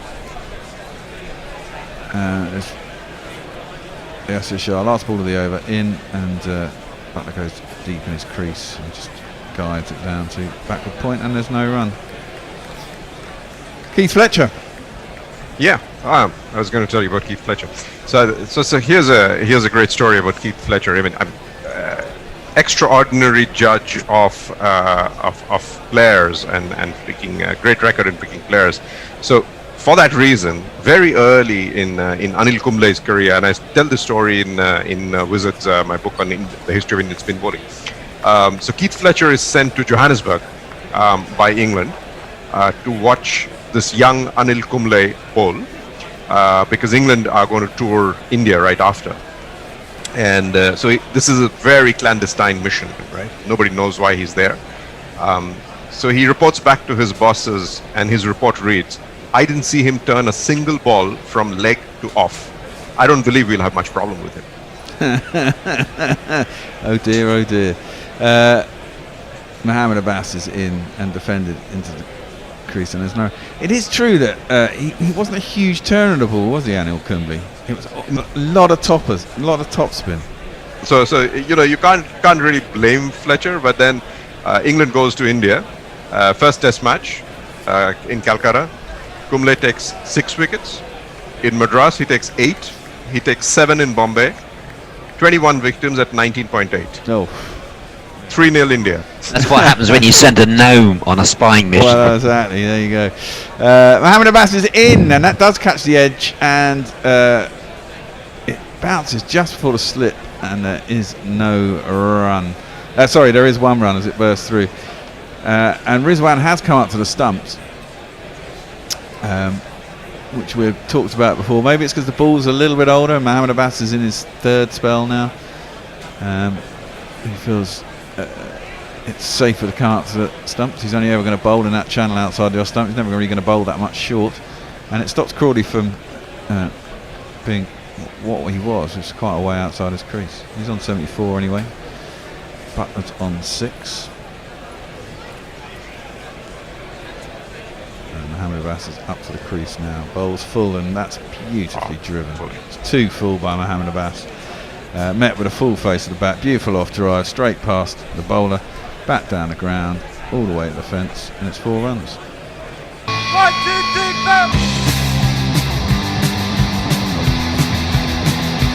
4. Sorry, that was Butler facing. I thought it was Crawley. I got it all wrong. My apologies, people. That was a lovely shot. 144 for 4. Butler's done alright this summer, really. 35, this is a tricky 35 in the first innings against the West Indies. He got 40 against them and a 67 in the final game. 38 and 75 in the first test against Pakistan. Not like that in the second one, then not a lot happened. And he's on 10 already. His keeping has not been great, as we've discussed all summer. Mohammed Abbas is up to the crease. Ooh, prodded that by Butler. Beats the outside edge through the keeper, and there's no run. Jay Grover says, "Oh Jesus, can you imagine being Bear's nurse in hospital when he tries to jerry-rig the internet connection? They won't need this fucking plug." Beep. Yeah. Made me smile. It was damn dull being in a hospital when you don't feel ill. Butler gets ready for the next ball. Mohammed Abbas is up to crease, delivers. It's on the leg stump. Oh, it's a little bit aerial, and he clips it. I think he thought it was coming onto him a little bit quicker. Got through the shot a little bit early, so it's a little bit uppish, but it bounced just before the man who's at mid wicket. He took it on the half volley, I think. He threw his shot a little bit too early. It went up a bit. It's bunted, but he's only 3-4 strips away. And it bounced just before it got to him as he was diving to his left. And he's lucky to be there. That could have quite easily just chipped a little bit further and he'd have been caught. And he's in again for the fast ball of the over, leaves that through the keeper and no run. Anyone on Twitter, Dave? Yeah, Jonathan Northall of Vox Cricket fame says, adds to the players that have performed better in test matches than first class cricket. The late great Jack Hobbs averaging in test cricket 56.9, in first class cricket 50. Still again. So that's a good example. Spangley C says, Spangley Sai says, hang on, I've turned my back for just over 30 minutes. The collapse seems to have started. Nesles has submitted his application to the route to step down as captain club. And Jeff Perkins makes the point that Archer only had to quarantine 5 days to get back into the bubble. Yes. But he also had to wait 5 days to qualify to play for England. Others don't get the same fast tracking. I like the point you make there, Jeff. I see where you're coming from. He was sort of rather rushed through. And a few comments. Oh, Jay Grover says he saw Kumble on telly for the first time. He screwed his forehead up and saying in a panicked voice, Underwood. That was from your dad and I. Yeah, from your father. Crawley. Same pace as Underwood. Yes, yeah, well, he did bowl pretty flat and pretty quick, didn't he? And played away from his pad, but inside half of the bat and dribbles out on the leg side, no run. He was interesting to watch because I always thought Anil Kumble, he doesn't really turn it that much. You know, why does he get so many wickets? But he would get bloody hatfuls. Oh, that was an attempted sweep by Crawley. Hands went up in the air, but I think he got a slight under edge that dragged it onto his pad. And there is there's no run. Yeah. Oh yeah. Otherwise, for all the world, it looked like it was going on to hit the stumps. Certainly did. And he gets away with that. This time he just props forward and defends out to short cover and no run. Yeah, I remember watching him take apart Australia one year. I'm thinking, how does he do it? But he did. Crawley is driving nicely at Yasir Shah. Out to a deep set extra cover. Allows them to get through for a quick single. Score ticks over to 145. He's never wasn't a very popular coach, was he? He didn't seem to hit it off with Mr. Crawley and India. Well, I think they're birds of the same feather. I think that was the problem. I predicted that as soon as he became coach. They're both very headstrong people, and a headstrong coaches in cricket is sometimes a recipe for disaster when you have a headstrong captain and a strong team. That's true. But do you think Yasir Shah tosses it up to outside the off stump and there's no run? I mean, at that point India had a pretty good side and they were getting results. And were they part of the decision by Kumble as the coach, or was it more down to Crawley as the captain? Down the leg side, and Butler just clips it down towards long leg, realises there might be a second as he hurries up halfway down the first, and indeed he does get back for two. I mean, I personally have a lot of time for Crawley as captain. I think he's a great improvement on MS Dhoni as a Test captain, for sure. Because MS Dhoni, for all the greatness that he had in Test cricket, completely did not have interest on the field. No, in Test. He often let games drift, man. Yeah. So Crawley never does that. So I think, but the problem I think was that they were disagreeing on too many things, and there was too much dissent within the team. There became camps in the team, etc. So it was. I think it was for the good that Kumble stepped down. He would lose the respect that he had if he stayed on there as well. So I think in the end it worked out fine. It was ugly. Fair enough. Shaheen is going to come back into the attack. We'll give him a little blast of his jingle. It's always time for Shaheen Afridi. No, not that other guy, that Shaheen. It's always time for Shaheen Afridi. No, not that other guy, he used to mind the ball. Shaheen Afridi, Shaheen Afridi.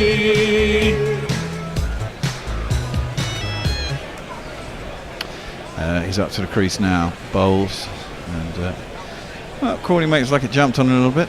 Just the defender out to the offside, there's no run.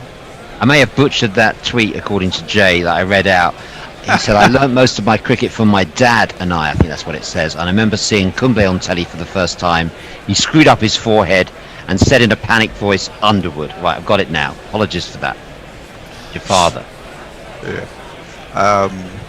Barry, you were talking about Kumble not spinning the ball. So in my book at the end of the, I tell you after this ball, it's a funny quote. Shaheen is up to the crease, bowls, and it's defended by Crawley. No run. So when Kumble announced his retirement, this was his statement. At this moment, I'd like to thank my family, my parents, who gave me all the encouragement, supported me, and asked me to bowl leg spin. Although I'm still trying to find out how I can bowl leg spin. Self-deprecatory humour. Indeed. Nasim Shah has been off the field. He's playing around with his boots on the boundary edge. 4 balls left to the change. Shaheen is in, bowls, and it's a little bit wide. Punched nicely off the back foot by Crawley. Beats cover, is a little bit straight. Tries to... and that's Crawley's highest score in Test cricket. And there we go. It's his highest score in Test cricket. Moves on to 77. 78. And well batted, sir. He gets a couple of runs there. Maybe back for 3. It was a nice shot. It was going across. It didn't shake back in. And he just punched it out through cover. Nasim Shah couldn't pounce on it, as I said. Hold on, my daughter's calling me. I shall call her back at the end of the over. Yeah, that's his high score, 78. Next highest is West Indies, 76. South Africa, he got 66. And another 50 versus Pakistan. This is what, his 9th test? It's not bad going.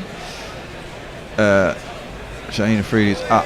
And that's a good lead by Butler. Left that on length. Might have gone over his off stump or just outside, but he drew his bat and hands away from it. Didn't want to play at it. And it's a good lead. His 8th test match, Bear, this one. 8th. No, he's got 4 50s in 8 tests. That's pretty good going, I'd say, when starting out. Considering I didn't know much about him before I saw him in South Africa. He's quite a busy batsman. I like that. And it kind of suits the fact that the 2 openers are quite stodgy. Having a number 3 who can push it along, and 4 as well with Root. Shaheen Afridi is in and defended out to cover. And there is no run. We shall be having a change after this ball. Dave, you're on ball by ball. My God. Tony is going to join you on Twitter, and not Fred is going to return to just summarise stuff. Do you want to get rid of your picture for the time being, Tony, until you're called in, please? Thank you. Butler will face the last ball, the over. Shaheen Afridi is at the end of his run. He's up to the crease now, bowls, and Butler lets that through. So we will do the change. England are 150 for 4. Dave is going to do ball by ball. He'll be joined by Tony and not Fred, and I will see you later. And goodbye to you and Indo. Bye, I'll see you on day 3. Okay, see you then. Look forward to it. Bye. Right. Cheers. Welcome everyone to this next session. 150 for 4 England, and as I say, not Fred is here on summary, and Tony is back with us. Hope you're not bringing the rain, Tony. I can tell you what I can see out my window in Claygate is beautiful sunshine. Can't speak for the Rose Bowl, although it looked okay. Claygate. Played cricket with someone from Claygate at the weekend. Well, he had Claygate on his shirt, so it was a pretty good indicator. Yeah, it's good stuff. What a great innings this has been from Zach Crawley. He's really been the bright spot of the day for England fans, and he's kept everyone entertained with a good lot of stroke play, and his highest test score, 78 not out. So is he going to get the magic 3 figures that every test player needs to cement their place and to feel at home in the test match? His previous highest was also the Rose Bowl, wasn't it? Because he got that against the West Indies. So he clearly likes his ground. Shah and Crawley is forward defensive, and there's no run there. Yep, he clearly does like the ground, and he's obviously relished playing inside the biosecure bubble. He's had a little bit of time to play the last test. Of course, missed test when they shuffled the batsman down upper place, I should say. Forward defensive. He missed 2 tests, didn't he? Against has he missed 2 tests in the summer? I think so. Was that a shake of the head or a nod, Fred? Or neither? I can't remember. No. It all merges into one. Right. Sharp bowls, and that's the googly, which Crawley didn't pick at all, but Rizvan did, and takes it very acrobatically down the leg side. He wants to know whether there was a thin edge on that. Rizvan seems quite interested. He does seem the quite interested sort of keeper, doesn't he? He's often interested. We saw one earlier where he was very interested, but there was not the remotest chance of it having gone anywhere near the bat.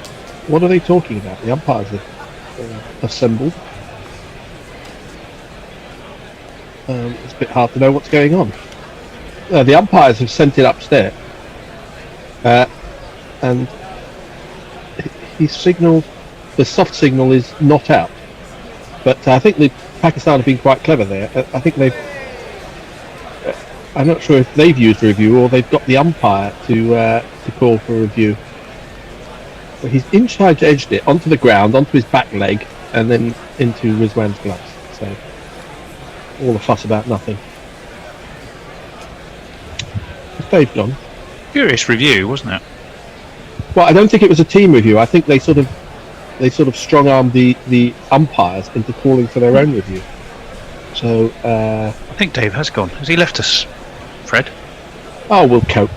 Well, do you want to do some ball by ball then? No, why don't you do it, Tony? You want me to do some ball? I don't mind either way. Go ahead. Well, all right then. Hang on a second. I need to just That was a dot ball. There, That was a dot ball. Fair enough. I will wait for the return of Dave and take up things in the meantime. Yes, an extraordinary one that. Seems at inside edge onto the ground. Rizwan's got a big smile on his face. Yazir Shah's in. Crawley forward. What did you think of the dismissal of Pope? Seems to me that all the wisdom is you play Yazir Shah off the front foot, and Pope made the mistake of going back, not for the first time. Yeah, it's the way some of these batsmen play. Root certainly does it. It looks like Crawley does it as well. They look to get every last opportunity to get as much information as they can by going right back and playing it. And we've seen a couple keep low. That one that got Pope didn't. But it's the way they're happy as playing. Whether it's a flaw or whether it causes, it gives you some advantages in some areas and disadvantages in others. That could be the case. But yeah, well, he certainly. Well, we're going to see Shaheen Shah Afridi to continue. He's going to be bowling to Jos Buttler, who plays that nicely. Away into the offside, he has 2 slips and a gully in place. And Buttler, well, he's going to feel he's got points to prove, but poor old Jos feels he's got a point to prove, I suspect, every time he walks out to bat now. That's not a bad thing, actually. No. having players thinking they've got a point to prove every game might keep them on their toes. Very much so. The run rates decline, not surprisingly, with those 2 wickets after lunch. Shaheen Shah Afridi again. He's a big, tall fella. That hair of his flopping, and that's wide and slanted across Buttler, who's happy to let it through to Rizwan. No run. 150, of course, up now for England. But do you think he'd be lots of those 4 wickets? He might be a couple of mph quicker if he shaved his head. Because of all that drag that he's getting on the way to the crease. It could be. I could send him to my barbers, actually, Fred. That would help him out. That'll put 5 miles an hour. That'll put 5 miles an hour on his. Yeah, his but how slow were you before you had hair? That's the question.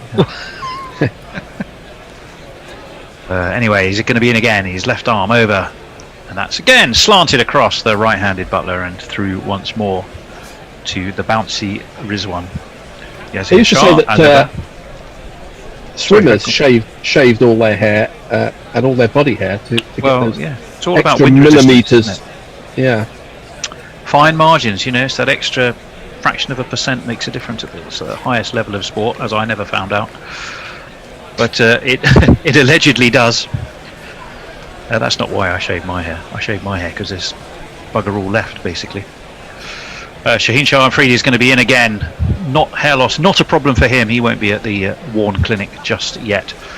And that's punched, nearly hitting the stumps actually at Crawley's end. But 2 fielders converged from mid-off and mid-on and ensure that there was no run. So the score stays on 150 for what a ball, by the way, that it was that got Root. Oh, absolute corker. Just at pace, bounce, moved away. I mean, you won't see. I doubt you'll see a better ball this Test match than the ball that Joe Root nicked. In my opinion, it was an absolutely gorgeous delivery. Shaheen Shah's in again. Has Buttler jumping, playing on the back foot this time, away into the ring of fielders on the offside. Again, no run. So we've still lost Dave. I saw messages flying backwards and forwards where he thinks we've gone off air, but apparently only in his house. So I think the Bears had enough of him. He's kicked him off. The Bears get that seat of power in Sydenham. I think he secretly really enjoys keeping people waiting in that waiting room. He is CJ. Careful, Tony. Careful. In comes Shaheen Shah Afridi again. Solidly played by Buttler. I appreciate that it's difficult to worry about letting people in whilst you're also doing ball-by-ball commentary. So I was very tolerant. And drinking beer. And drinking beer and whatever else you were up to. So I was very tolerant about the last session. This morning, like I said, I did manage to get through about 3 copies of the Reader's Digest as I was waiting for so long. And then I was accused of being late, Fred. How does that work? What happened at the end of David Copperfield, abridged edition. From the we should probably Digest. one of us should do social media, Fred. Do you want to do that if you've yes. given me ball by ball until David's return? I can have a look, certainly at Twitter. 20 overs post lunch, by the way, 59 runs, 2 wickets so far. In comes Yazir Shah, flicked away through mid wicket. I don't know if it'll go all the way. It's got a decent chance. It does. It was an attempt to haul it in. The flick back didn't have quite enough wrist in it, and the ball just managed to continue on its merry way to put 4 on the score for England. At this point, we'd love to play you a jingle, but the Bear's disappeared off again to do whatever he's doing. He's back. Bear, do you want to play us a 4 jingle? He can't hear us because he hasn't got his headphone on. Oh dear. Bear, it was a 4. Do you want to play a jingle? He does, eventually. So 2 for 50 for Yasir Shah. I'm going to join you. Dave's out. So I've been doing a lot of replacing other people, so I'm going to take over from Dave for the time being, I suppose. So you want to carry on ball by ball, and I shall. No. I wasn't supposed to be doing ball. I know I did ball by ball before. Oh, all right. Well, I'll just carry on then, as this one is driven by Crawley, who's now on 82, of course, into the offside. But there's no run, straight to the fielder. Asim Z Khan says, "Great banter, boys. Crawley needs to go." I assume he doesn't mean dropped, but he needs to get out. Go as in, well, or get on with things? I don't think so. I think he's doing fine, as this one's away to cover. 82. There will come a point, of course, for Zach Crawley, one hopes, but, that he's going to be nervous about seeing 3 figures in front of him. Be interesting to see how he copes with that. I hope I haven't talked him into trouble. That one, though, is beautifully swept backward of square, but there's a man at deep backward square. So it's Shah, and there will therefore be just a single. Bring Joss Butler back onto strike. Asim Khan also asks, "Is there a stat on captain's success with reviews?" Good question. I don't know the answer. There will be, and it's at times like this you wish Knackle was somewhere in the green room. Oh, you're our stat man, Tony. Well, yeah, certain kinds of stats. That's not normally my. I looked at stats guru and stuff, and it just freaked me out. Anyway, in comes Yasir Shah. Forward comes Butler. Sorry, Bear. I said I looked at stats guru, thought, I can do this, and I can't. Is the answer to that? Dave's had a power cut. So Dave's had a power cut. Yeah. Oh dear. In comes Yasir Shah. Nicely driven, beautifully driven. I think that's going to go the distance. Through extra cover, it certainly is. It's 4 to Joss Butler. There's not one boy for me, I must have 2 or 3, I need 4. Jay Grover asks, has Vaughan slagged off Butler yet, or is he on the payroll? And Asim Khan says, "Do you guys remember Ozzy Osbourne's Mr. Crawley?" I'm afraid I don't. I'm not sure. I'm afraid it's the wrong expression. I'm quite pleased that I don't know that. And John T. Summerell says, "What do we reckon, lads, is a good end to the day? 220 for 4, I'm hoping for." Well, that would be reasonable, but I think if they were only 4 down, they'd probably score a good few more runs than that. Well, we'll have a look at our friend Winviz in a minute. We'll let Shaheen Shah Afridi bowl this delivery to Zach Crawley, of course, in 83. Shaheen Shah, just the 1 wicket for him today. And it's pulled, uppishly pulled. Has he got enough on it? He has. It was up and over mid-wicket. Should be at least a single. I would imagine they'll come back for 2. Crawley will move on to 85 and, of course, retain the strike. Well, there were 3 entries in the GPL today: 137, 267 and 298. Hombre Nuevo on the 2 lower scores, and Joe Willoughby, who came in at 298. Jay Grover said, "I had a skinhead when I broke my ankle slipping on chip fat, so I reckon the streamline thing is true." Dear, that sounds like a nasty accident. 161 for 4. Shaheen Shah Afridi is going to be bowling again to Crawley, who did kick that. Really was rather uppish onto the back foot, bouncing down the man at Gully Fields, and there will be no run. Now, Winviz, our friends at Winviz, currently have England at 67%, Pakistan at 11, and the draw at 22. I would have thought those 2 wickets slightly changed that equation. I mean, we know our friends at Winviz bend with the wind, and there's plenty of wind today. But what do you feel about that, Fred? Well, it's too early. It's too early in the game. I mean, having a predictor on the first bloody afternoon, the first day, it seems a bit Well, if it had been a collapso, I'll hold that thought, as in comes Shaheen Shah Afridi, and nicely played by Crawley back to the bowler. I mean, yeah, if it had been one of those 46 for 7 at lunch, you might very well feel confident. That seems excessively loaded in England's direction. I would imagine it automatically gets a few points stacked in its favour by dint of winning the toss and batting first. Absolutely, and it's a home test, even though the crowd isn't there, and things like that. But 67 just seems a little bit unkind to Pakistan. I don't suppose they'll worry one jot. They'll worry only about what the result is by the end. In comes Shaheen Shah Afridi again, left alone outside of his off stump by Zach Crawley. And once more, there's no run. Craig Grover is on a roll. He says it's a moody bear today. I don't think it's a moody bear. I think he's just missing his bestie Knuckle in the studio. That's the issue. He says, have there been more fallings out in the guerrilla diaspora? I'm getting no chill. I don't think there've been any fallings out. Not that we're aware of. Let's create some. 161 for 4.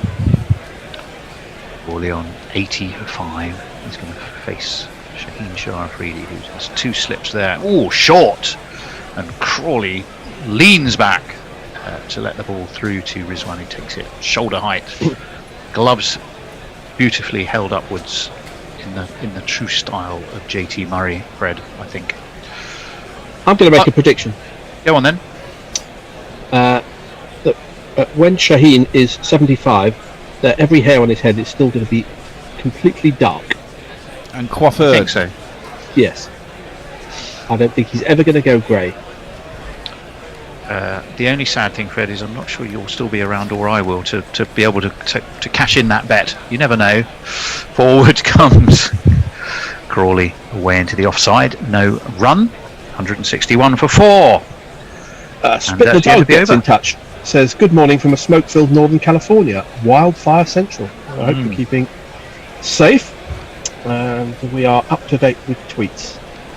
Well, speaking of weather, the house around the corner from us, during the storms, during the last test, in fact, caught a lightning strike full on, destroyed the house. Fire service to get their house, and literally, 200, maybe 300 yards up the road from the house I'm in. So, Couldn't you bring the rain like you normally do? Well, it was the lightning. It was the lightning that did it. You should have sat down to commentate, and there would have been such enormous gusts of rain that it would have. Did it put the fire? That was a good idea. Did it punch a hole in the roof, or did it just set the house on fire? Anyway, 161 for Yazir Shah, not surprisingly, is going to continue. He has a forward short leg and a slip in place, and Joss Butler plays that tidily away to the offside. No run. Do you get on with those neighbours? Like a house? Well, I don't. Fortunately, I don't say fortunately. I mean, I don't know them. But I might know them to nod to.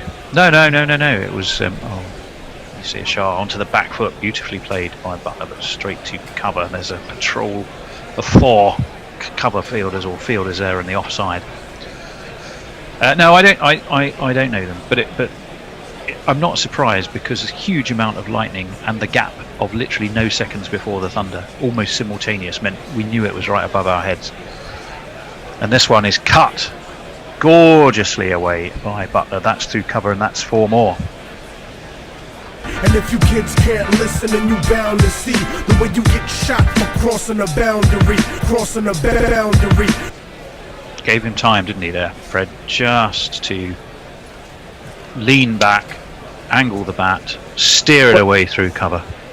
It does put a little bit of pressure on the bowler if you're going right back and playing them very deep in your crease, because you have to bowl perhaps a little bit fuller than you'd like to. There's an enormous difference between leaning right forward and playing defensively and going right back on the stumps. It's one of the great things in a batsman's arsenal, if you get it right. But it can work against you as well. Well, Yazir Shah's going to be in again, gives us more than one error. It's fuller too, and it does the job, because this time Joss Butler can merely steer it to backward point, and there is no run. Yeah, he will offer you every so often a loose ball to hit, won't he, Yazir Shah? Well, but at the same time, in he comes again. Fuller again. Forward comes Butler on the front foot. Here's Shah thinks about fielding off his own bowling, realises someone else is there to do the job, and saves his energy. Yeah, and that was a half volley. You know, in a white ball game, Butler would have put that way back in the stand, you think. But it's not. Whereas the ball's still the same. It's not. Absolutely it's not. Anyway, he's moved on to 20. He's forward and pushes it back to Yasir Shah. It's the end of the over with England 165 for 4. Fred, what have you got for us? Yes. Sorry, I forgot I'm on 3. That's you, isn't it? This is good old-fashioned guerrilla cricket, forgetting what you're supposed to be doing. We have got a few. We have got a few tweets. Just find out the last one. No, those were old tweets. Give us. Well, while you look for that, it's a shame David's not here, because I noticed Ollie Robinson has gone back to Sussex, and of course in time to play against the Middlesex, against our Middlesex, Fred, who he seems to rather enjoy just skittling. He's done it, I think, 2 seasons in a row, and he was probably looking forward to having another go at doing it again. Well, he might not have quite that much difficulty, because the Middlesex coach Stuart Law, in his post-match interview after the last game, was explaining to everybody how Middlesex were far and away the worst team in the group, and therefore anything they do should be applauded, but you should not expect them to do anything, which is a bit of a bizarre attitude in a 5-game season. I didn't hear that, fortunately. Shaheen Shah Afridi is going to continue. He's looking thoughtful, concentrated, getting his mind focused and starting his run up. 2 slips go down, flicked very nicely off his legs by Crawley, but straight to deep mid wicket. He'll just take a single.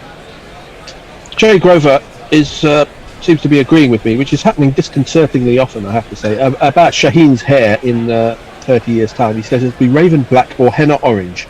Oh, I thought you said in about 6. I didn't know you said 30 years' time. I thought when he's about 60, I think. Yeah. Oh, right. Okay. Serious question. He says, why has Calypso Collapso become shorthand?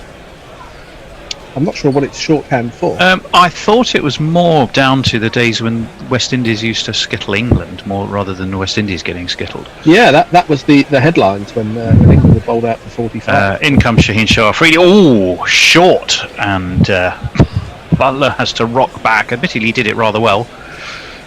Saw it very nicely. When England were bowled out repeatedly for very small scores, and then a few years later, when the West Indies started getting skittled for very small scores against England, then they just recycled the old headlines.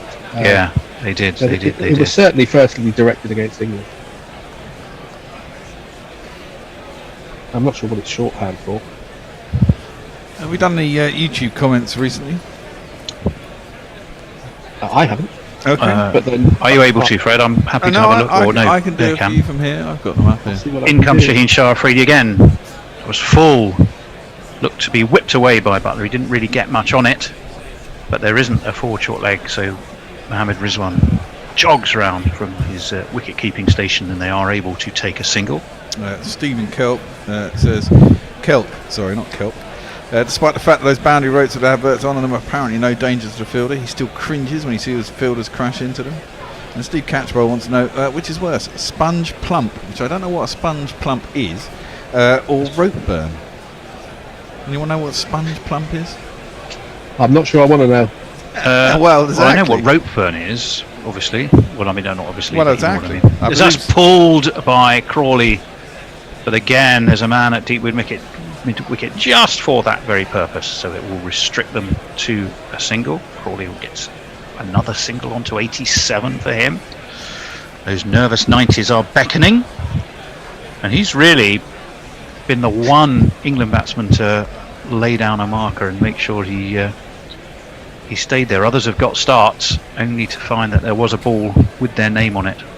Root, I don't think you can blame. Burns, I think you can slightly, because he's been out too often to exactly that type of shot, and I think that is exposing a flaw in his game. That one's left alone. Well, it's a big shout, actually. I'm saying left alone. It's because for some reason Rizwan, Shaheen Shah Afridi and all of the slips saw something that I completely missed. I thought it had just been comfortably left. They have reviewed. They have reviewed. Well, I never. Well, we'll find out why. To me, that just looked like a regulation leave. Well, unless he tried to leave it, as sometimes happened, and it sort of got the bat on the leave. I thought he pulled the bat in. I thought the bat was miles away, wasn't it? We're watching for Ultra Edge. Yeah, it's nowhere near the bat. Nowhere near it. I mean, there's a country Rizwan's mile. done another one. There's a country mile between the edge of the bat and the ball. That's happened a couple of times in the last couple of tests, isn't it? Now, admittedly, it's easier to see, perhaps you might argue, when you're watching a close-up screen, as I have the benefit, or as we three have the benefit of doing. But surely, if you're the wicketkeeper right in line, you know the bat was nowhere near that, don't you, Bear? You'd have thought so, wouldn't you? But I mean, I guess he heard a noise, so he thought something. Let me say some hellos from some people on Crick Tracker. Okay. Let me get up the comments again. No. Maybe wait to after this delivery, because there's one ball left of this over, and then you have time to do just that. Left alone through to Rizwan. End of the over. Bear. We have O'Brien Ford. He reckons the Crawley looks really good. We have Victor Vincent Vicky. We have Hanif Abinash Kumar. He says hi, good evening all. Happy Mia says nice. Abhishek Prajapati. Nagendra Varma and Jamshid Ali are with us. Farouk Mir is with us. Monu Pandit is with us. Imad Hafiz is also with us. Wahid Mala, Babla Day, Shari, and Imtiaz Abdul Sayed. Hello to you all. Now we're going to see a change of bowling.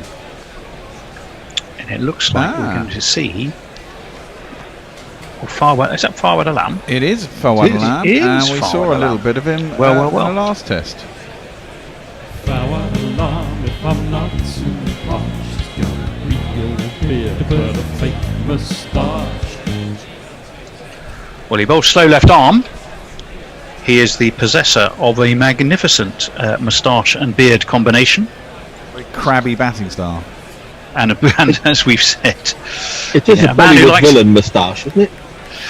It is a bit villainy. Who's the other guy? It's Hafiz, isn't it? Who I often look at and think he's a villain from a Victorian melodrama. This one he pushes through, does Fawad, and Crawley plays it confidently enough off the back foot. Got a best of 4 for 27 though, has Fawad Alam. I can't tell you who that was against. So little does he bowl, I didn't actually put that in my pre-match notes, Fred. I think we even discovered that in the last bloody innings. I'll see if I can find out. It's amazing how little... Oh no, hang on, that must be in first class cricket. Yeah, he's in first class. He's never bowled in tests, that's why I didn't put any figures in. He's forward again. So before this series, he'd never bowled in a test match. And don't forget, that one's just forward and defended. Don't forget what an 11-year gap between his first 3 tests and the last one, or first 2 tests and the last one. This one again is accurate enough, pushed through. He's perhaps gives it a little bit. I'm saying he pushed it through. A little bit more air perhaps than that. That might be doing him a disservice. He has a slip in place, no forward short leg. He's bowling to the right-handed Zach Crawley. He's in past umpire Goff. And Crawley, well, there's a shout from Rizwan. I have literally no idea why. It did catch him on the pad. Those will be leg byes down to long leg. There isn't a long leg down there. So the man from slip has to hair after it. And indeed, umpire Goff signals leg byes. Do we know what we're doing at T, by the way? Well, yeah. There is just an occasional hint of the Dick Weller about Rizwan. Not so much over enthusiasm, although he can err in that direction. That one's flicked nicely past the square leg umpire. They will take 2. Crawley will move on to 89. He had customer review in the last over with it. Well, yes, it did. Ridiculous appeal. It did. He can be very enthusiastic in his appealing as well. Not just his request for reviews. In comes Farwad Alam, flicked again round the corner very nicely by Crawley. He will take one, they won't take two. There's a man back on square who went running around to ensure it kept him there, but it'll keep Crawley on the strike. Farwad Alam gets to his overs pretty quickly. England are on 173 for 4, and the unique not Fred Titmus will give you some more messages. No messages, but it's just a big contrast between Rizwan and Sarfraz, who gave the impression for long hours on the field that he was barely awake. He wasn't interested in doing anything at all, even moving his fielders around. Well, you were watching in Ireland, but he didn't move any fielders for a whole session or something. Yeah, he just let the game drift. There are a lot of captains who are guilty of that around the world. It has to be said. It's difficult to beat. But in some ways, they're more. I prefer that to people who are moving people every single ball. Well, exactly. Chasing. I mean, that was a criticism of Sarfraz, wasn't it? And during his captaincy, he would often chase rather the ball, drift and let the field fall asleep, basically. Yeah. In comes Shaheen again, flicked once more through leg by Crawley. Farwad Alam actually is now stationed down there to deal with that, restrict Crawley to a single. He is into the 90s, 91 for him. Josh Butler on 20. Well, Sarfraz was the wicket keeper in that game we did in Malahide against Ireland. He was. Who was the Irish wicket keeper, Tony? The Irish wicket keeper was Niall O'Brien, as we all know now. Sure? I am sure now, but hindsight is a wonderful thing, Fred. What were you calling for the whole session? Gary Wilson. That's right. Yeah, someone put it in my head though that it was Gary Wilson, and there was a reason. Not that I'm making excuses. Shaheen is in around the wicket to the right-handed Butler. Phillips away to mid off, and there's no run. Butler breathing deeply, walking around, trying to compose himself between deliveries. A bit of Farwad Alam bowling stats news. He's played 167 first-class games. He's got 50 wickets in those. He does. Yeah, he does. An average of 42. So they don't come that cheaply. No, even in first-class cricket. He so it's doesn't an interesting bowl move. that often. In comes Shaheen Shah again, driven exquisitely by Joss Butler between cover and extra cover, but I don't think this outfield is the quickest, and it will be hauled up, and it will restrict them to 3. I beg your pardon. We'll restrict them to 3, so Crawley will be back on strike. 177 for 4 the score. Anna Forsyth gets in touch. She says, "Morning all from a rainy Vancouver. Doomed," she says, or semi-doomed. Semi-doomed. If you'd have asked us probably an hour ago, I think we would have been quite fearful. 2 wickets fell fairly rapidly after lunch, but Crawley and Butler are doing a pretty decent rebuilding job so far. Crawley on 91. In comes Shaheen Shah Afridi. Crawley forward. No run.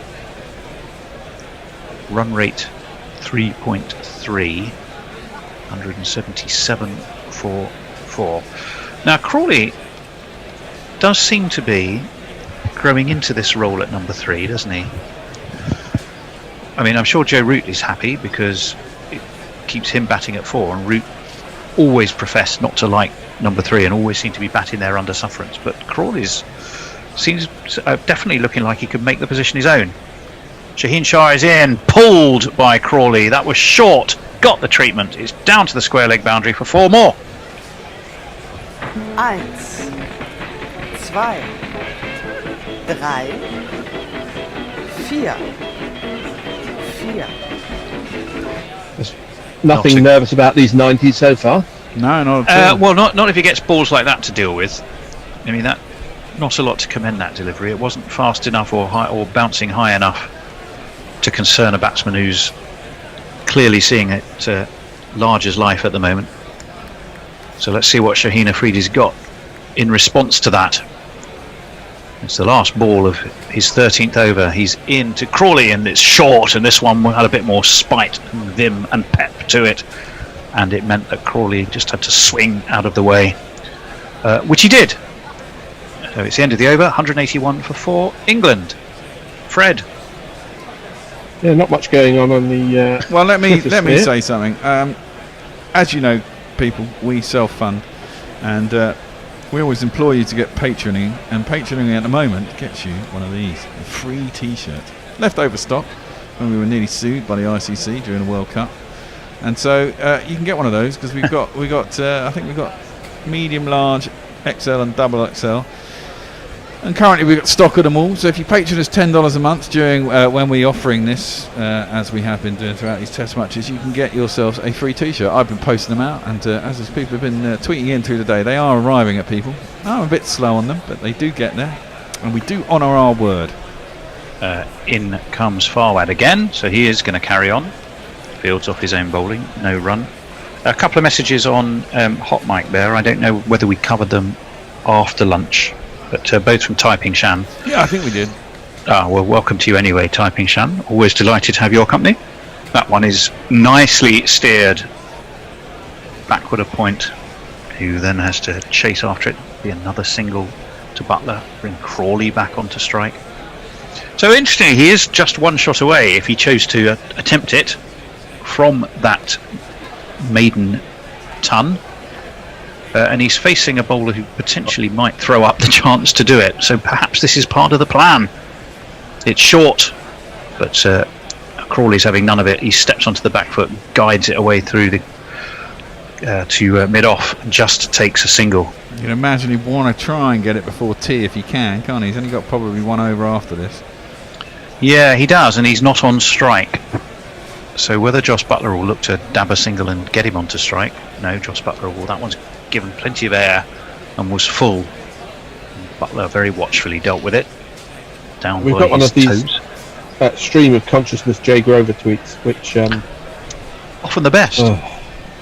In comes Farwad again to the Butler sort of middle and leg stump of Butler, who pushes it away, therefore into the on-side. That was a sigh of exasperation, Fred. What's he saying?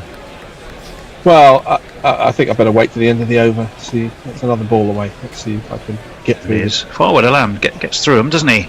That again is on middle this time. Nicely played by Butler, and the stream of consciousness that is Jay Grover is about to be revealed by not Fred Titmus. He says, irritating young wicket-keepers whose squeck smile always remind me of the 12-year-old who gets run over after mugging a granny and twocking a telly and getting called a lovable rogue at the funeral. Yeah. Well, that's quite dark.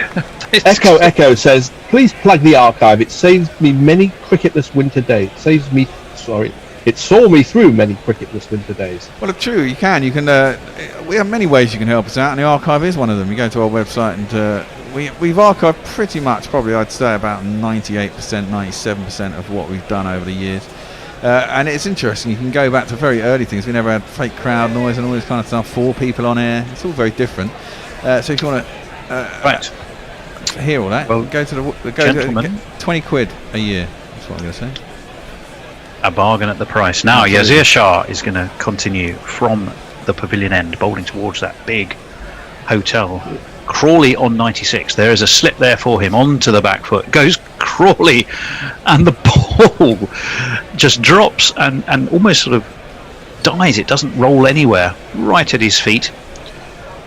So if he wants that ton before tea, Bear, he's now got probably 5 balls to do it in. Yeah. Oh, he's going to hope for a short one, isn't he? And just slam it out. Yazir Shah can, but you don't want to be playing him too often off the back foot, I don't think, which is precisely what Crawley does, and he has to hurry that one up because it was right full and on his off stump. I was discussing this with an Indo earlier. It seems to be the modern vogue is to play the spinners off the deck. They don't watch it out of the hand. I think getting forward and it allows you to score more runs, In comes Yazir Shah. Forward again comes Crawley. Squirts a little off the outside edge to backward point. He's breathing deeply. He may externally be looking calm, but you have a feeling just looking at him close up that he's probably anything but. Short this time, driven down the ground, but driven straight to long off. So it's only going to get him a single, and therefore move him on to 97. So unless Joss Butler tickles a quick single, it is unlikely that Zach Crawley is going to be able to enjoy his cucumber sandwiches or whatever he has at tea time with 3 figures to his name. He'll have to be sweating through it. Yazir Shah in again. Forward comes Butler, plays it very defensively. So we think this should be the last ball before tea. If that's the case, yeah, we're looking at the clock, which is bang on the 20-4 Well, mark. it's got 30 seconds left. They might get another over in if this ball is delivered. It has to tick over by the end of the over, doesn't In it? comes Yazir Shah, played on the back foot by Butler. Butler wanders away. Everyone seems to be moving in the general direction of that hotel. Crawley has his back tucked under his arm. 97 off 165 for him so far. It is tea on the first day with England on 184 for 4. Shall we do a quick scorecard review whilst we're at it? We can do that. If you give me just 2 seconds, I will. I'll get it up here. Right here. Do you want to read it, Bear, or shall I'll I? do it. I haven't done much. Yeah, you do it. Rory Burns was first man out this morning. 6, caught Sharma 2, bowled Shaheen Afridi. Another one troubling him out on the off stump, really. It's a good catch, low down to his left. Dom Sibley was at LBW Yasir Shock and charged down a wicket, played around his pad, got pinged right in front of middle stump. He reviewed it, and it was a waste of review. Zach Crawley is not out 97 of 165 balls. He has batted very well, and he's gone up reasonable at 58.78. Which is his score rate, which is good for an England number 3. I like it. Joe Root batted okay, ended up 29 off 51. Was caught Mohammed Rizwan, bowled Naseem Shah, and that was absolutely, as Tony said earlier, it's a peach of a delivery. Just nipped off the seam, and there wasn't really a lot he could do about it. It was just a cracking ball. Ollie Pope, well, he was one of these guys who was caught on the back foot, top spinner by Yasir Shah, just went straight through his defences, pinged his off stump. There's a couple of low scores in a row. He ended up with 3, and Josh Butler then joined Zach Crawley. He is not out 24 going into tea. The bowling, Shaheen Afridi 13 overs, 2 maidens, 1 for 39. Mohammed Abbas 12 overs, 1 maiden, none for 32. Yasir Shah 19 overs, 3 maidens, 2 for 60. Naseem Shah 10 overs, 1 maiden, 1 for 45. Quite alarm, just a couple of overs, none for 5. And that brings us through at tea. I don't know what we're doing at tea. I was about to that's preempted my next question well, to you, Ben. What are we doing at tea? Well, I don't know. There was no plans for tea. I didn't get any instructions, so I don't know what you want to do, really. We could stay and chat if you wish, Well, or we could just pop on some highlights or an interview. Highlights. Highlights. I vote for highlights. Highlights. Let's see. I think this is. I've eventually downloaded. This is an ODI. We can play this for the entire test. This is 8 hours long. This is an ODI between England and Pakistan. Mm-hmm. I think it's in a World Cup. It's when we lost to Pakistan in a World Cup. This is for all those Spoilers. Pakistan fans. Yeah, it is true. It's spoilers. We'll go through the chit chat at the beginning of the game, and we'll get right into it. I've just got to.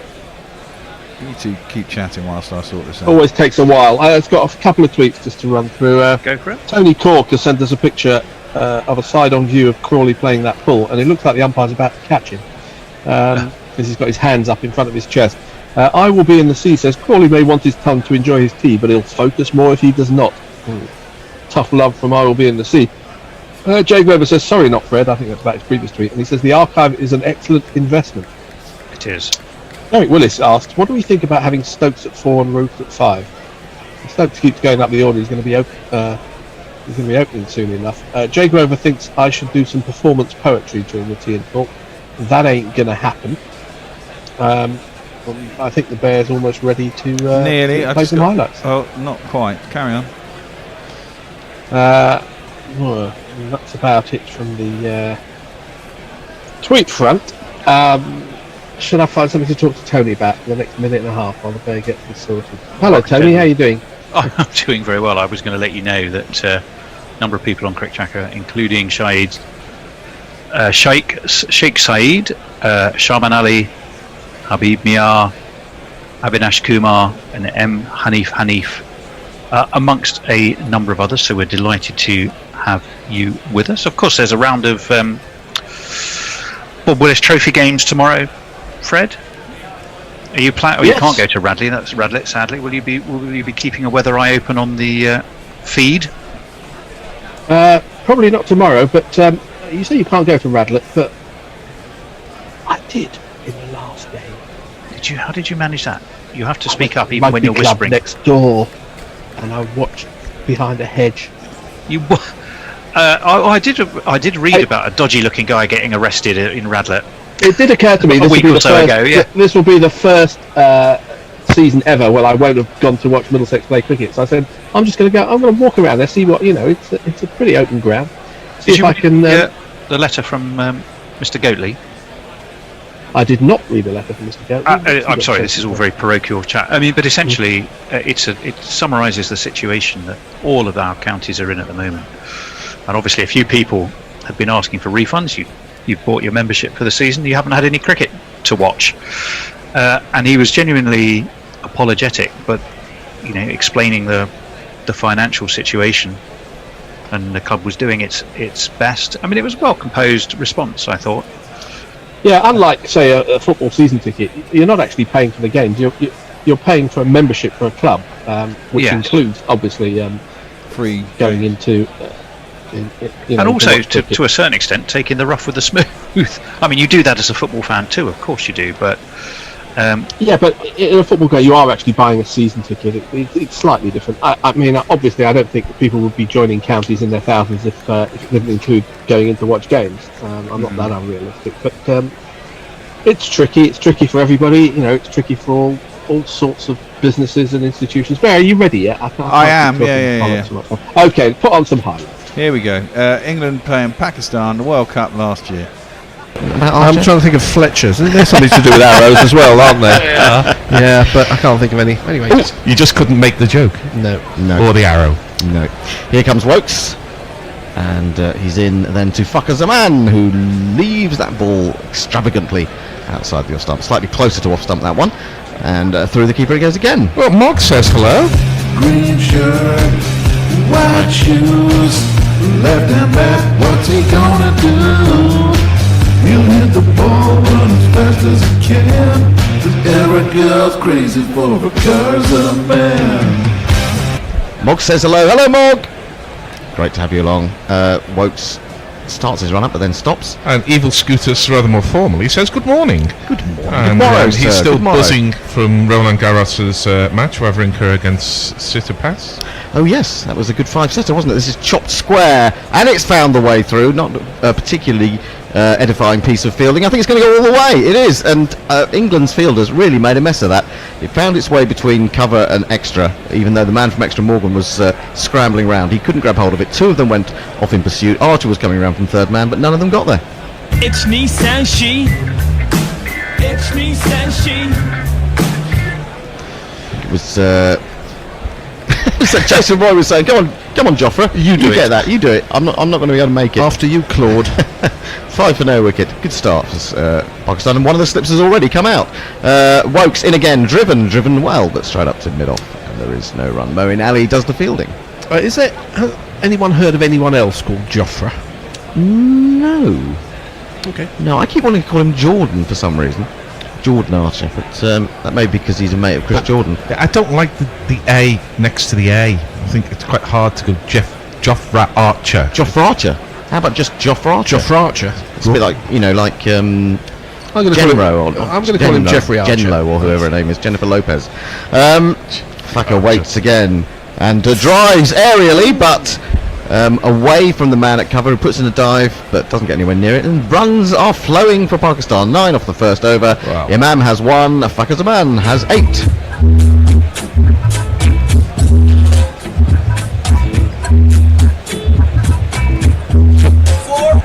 There's only one thing you say about Fakhar Zaman, which is don't let him free his arms, and Wokes has allowed him to do that a couple of times, I think, already. You've got to bowl a tight line to Fakhar Zaman. On his day he can be fantastic, but don't let him free his arms. Well, the thing they were talking about during the other ODIs was the fact that when Archer especially was bowling to him outside the off stump, or just outside the off stump, he doesn't tend to move his feet, and if he throws that bat at it and doesn't get it quite right, he can nick off quite easily. In the modern way, he does move his feet, but he doesn't move his feet towards the ball. He actually clears the front leg out of the way, so it exacerbates the problem he has with the ball at pitches probably around leg and middle, and then just offers to move away a little bit from the left-hander. Anyway, it's going to be Joffre Archer to bowl. And Archer not only handsome, but also a secret agent. That's what I am. Yes, we're joined by Arthurshire, who doesn't fancy either of these sides to make the semi-finals. What? Interesting. Put a bet on. Here comes Archer into Imam, and now he's found the edge already. It's squeezed down to third man. If there'd been perhaps a fourth slip, it would have been into the breadbasket, but it wasn't. And the score moves to 10. There is some suggestion that both sides are going to try and pepper with short bowling. I think Trent Bridge is probably not the ground to do that, because you've got short straight boundaries, and you can easily get top edge sixes off a short ball by just going through with a shot and getting something on the ball. I think that's also true of the fact because there's quite a strong breeze out there today as well. It's 10:30 in the morning at Trent Bridge, and what you do is you pitch the ball up with 2 or even 3 slips. That's what you do. Well, that's what he's doing with 2 slips at the moment. He's in again, very close to the stumps, down the leg side, helps it on its way, poorly directed by Jofra Archer, and 4 leg buys. Or don't hit me, leg me, baby. Leg one me. more time. That sounds rather rude. Any more tweets? Could have been worse. Could have said "thigh me, baby." Thigh me, yes. Yes, Lee is with us. Wouldn't be rude. Linux Lee says, "Guten Morgen aus München."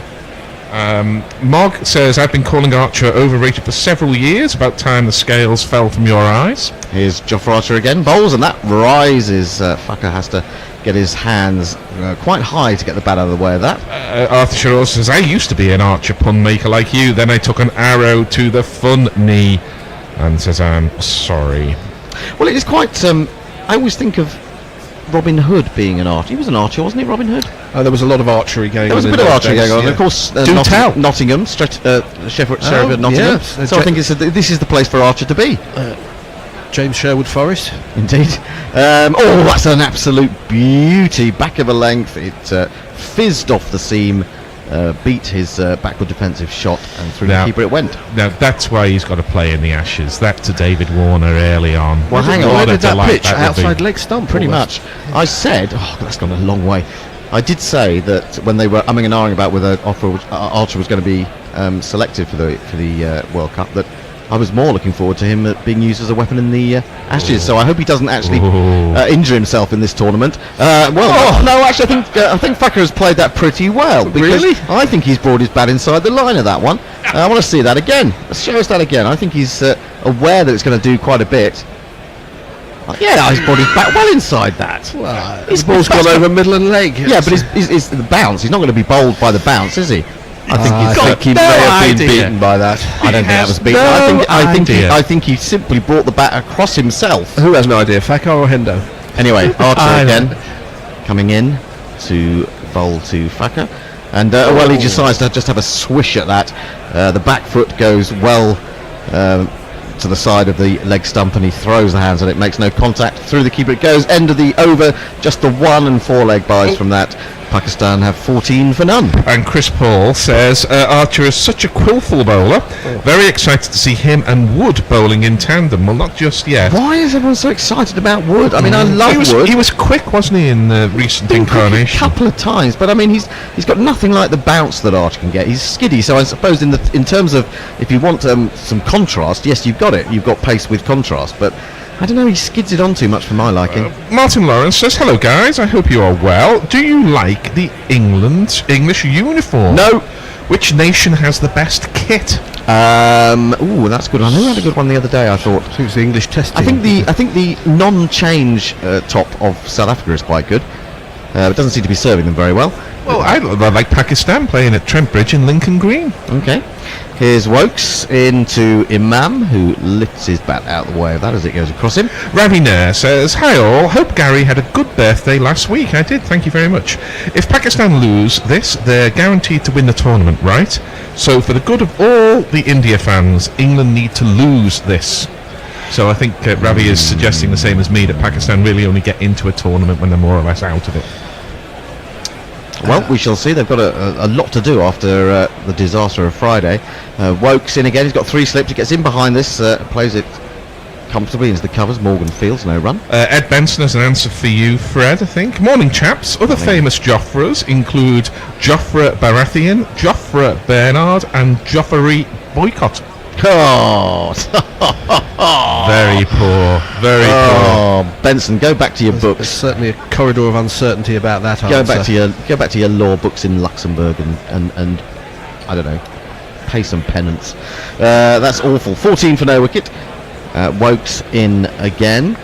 Bowls, and he gets right in behind it. He wants a single as he just knocks this into the onside. Wokes follows through and chases it down, and Fakar was not interested in responding, and so no run is scored. I think Wokes is the collective noun for a group of Momentum supporters, isn't it? No, well, there is this new thing, isn't there, a woke, but I don't know what it quite refers to. Someone who's a bit best not get into that. Best not. Best not. Mog liked my William Tell overtures. Dear, oh dear. There's a man there. Knuckle is with us. Says Jofra is also a district in central Libya. Yeah, there you go. Trent Bridge not a ground for short pitch bowling. Tell that to the West Indies. Well, it worked once. I remain sceptical about short pitch bowling in one-day cricket. My point is really that with someone like Jofra Archer bowling, he doesn't actually have to drop that short to be dangerous. Wow. And to get the ball rising, really. Exactly. He's got a few arrows in the quiver, as you say. I'm going to stop this now immediately. You're right. No more Robin Hood talk. No more Robin Hood jokes. Okay. Gary made a Rick man, didn't he, by bringing that up? Here comes Wokes. Not just one Woke, but all of them. And he drives at this one, and he's beaten by it. Imam, much fuller delivery this time, and both the bowler and the batsman did the same expression of intakes of breath. That was close. Yes. The bowler was going, "Oh, that was close to getting out," and the batsman was going, "Oh, that was close to getting out." Reminded me somewhat of Tony Bishop's flat-footed drives against Batfast the other day in Nottingham, which is, of course, just around the corner from Trent Bridge. Did get a bit of movement there as we see the replay, so a bit of credit to Wokes. He's chugging in again, bowls outside the off stump. He aims a thrash off the back foot, does Imam, and again fails to make contact. He's not doing very well. I mean, his hand-eye coordination not too good at the moment. I saw him make hand that glasses coordination. I saw him get that 150 at Bristol a couple of weeks ago, and he made that 150 playing authentic cricket strokes.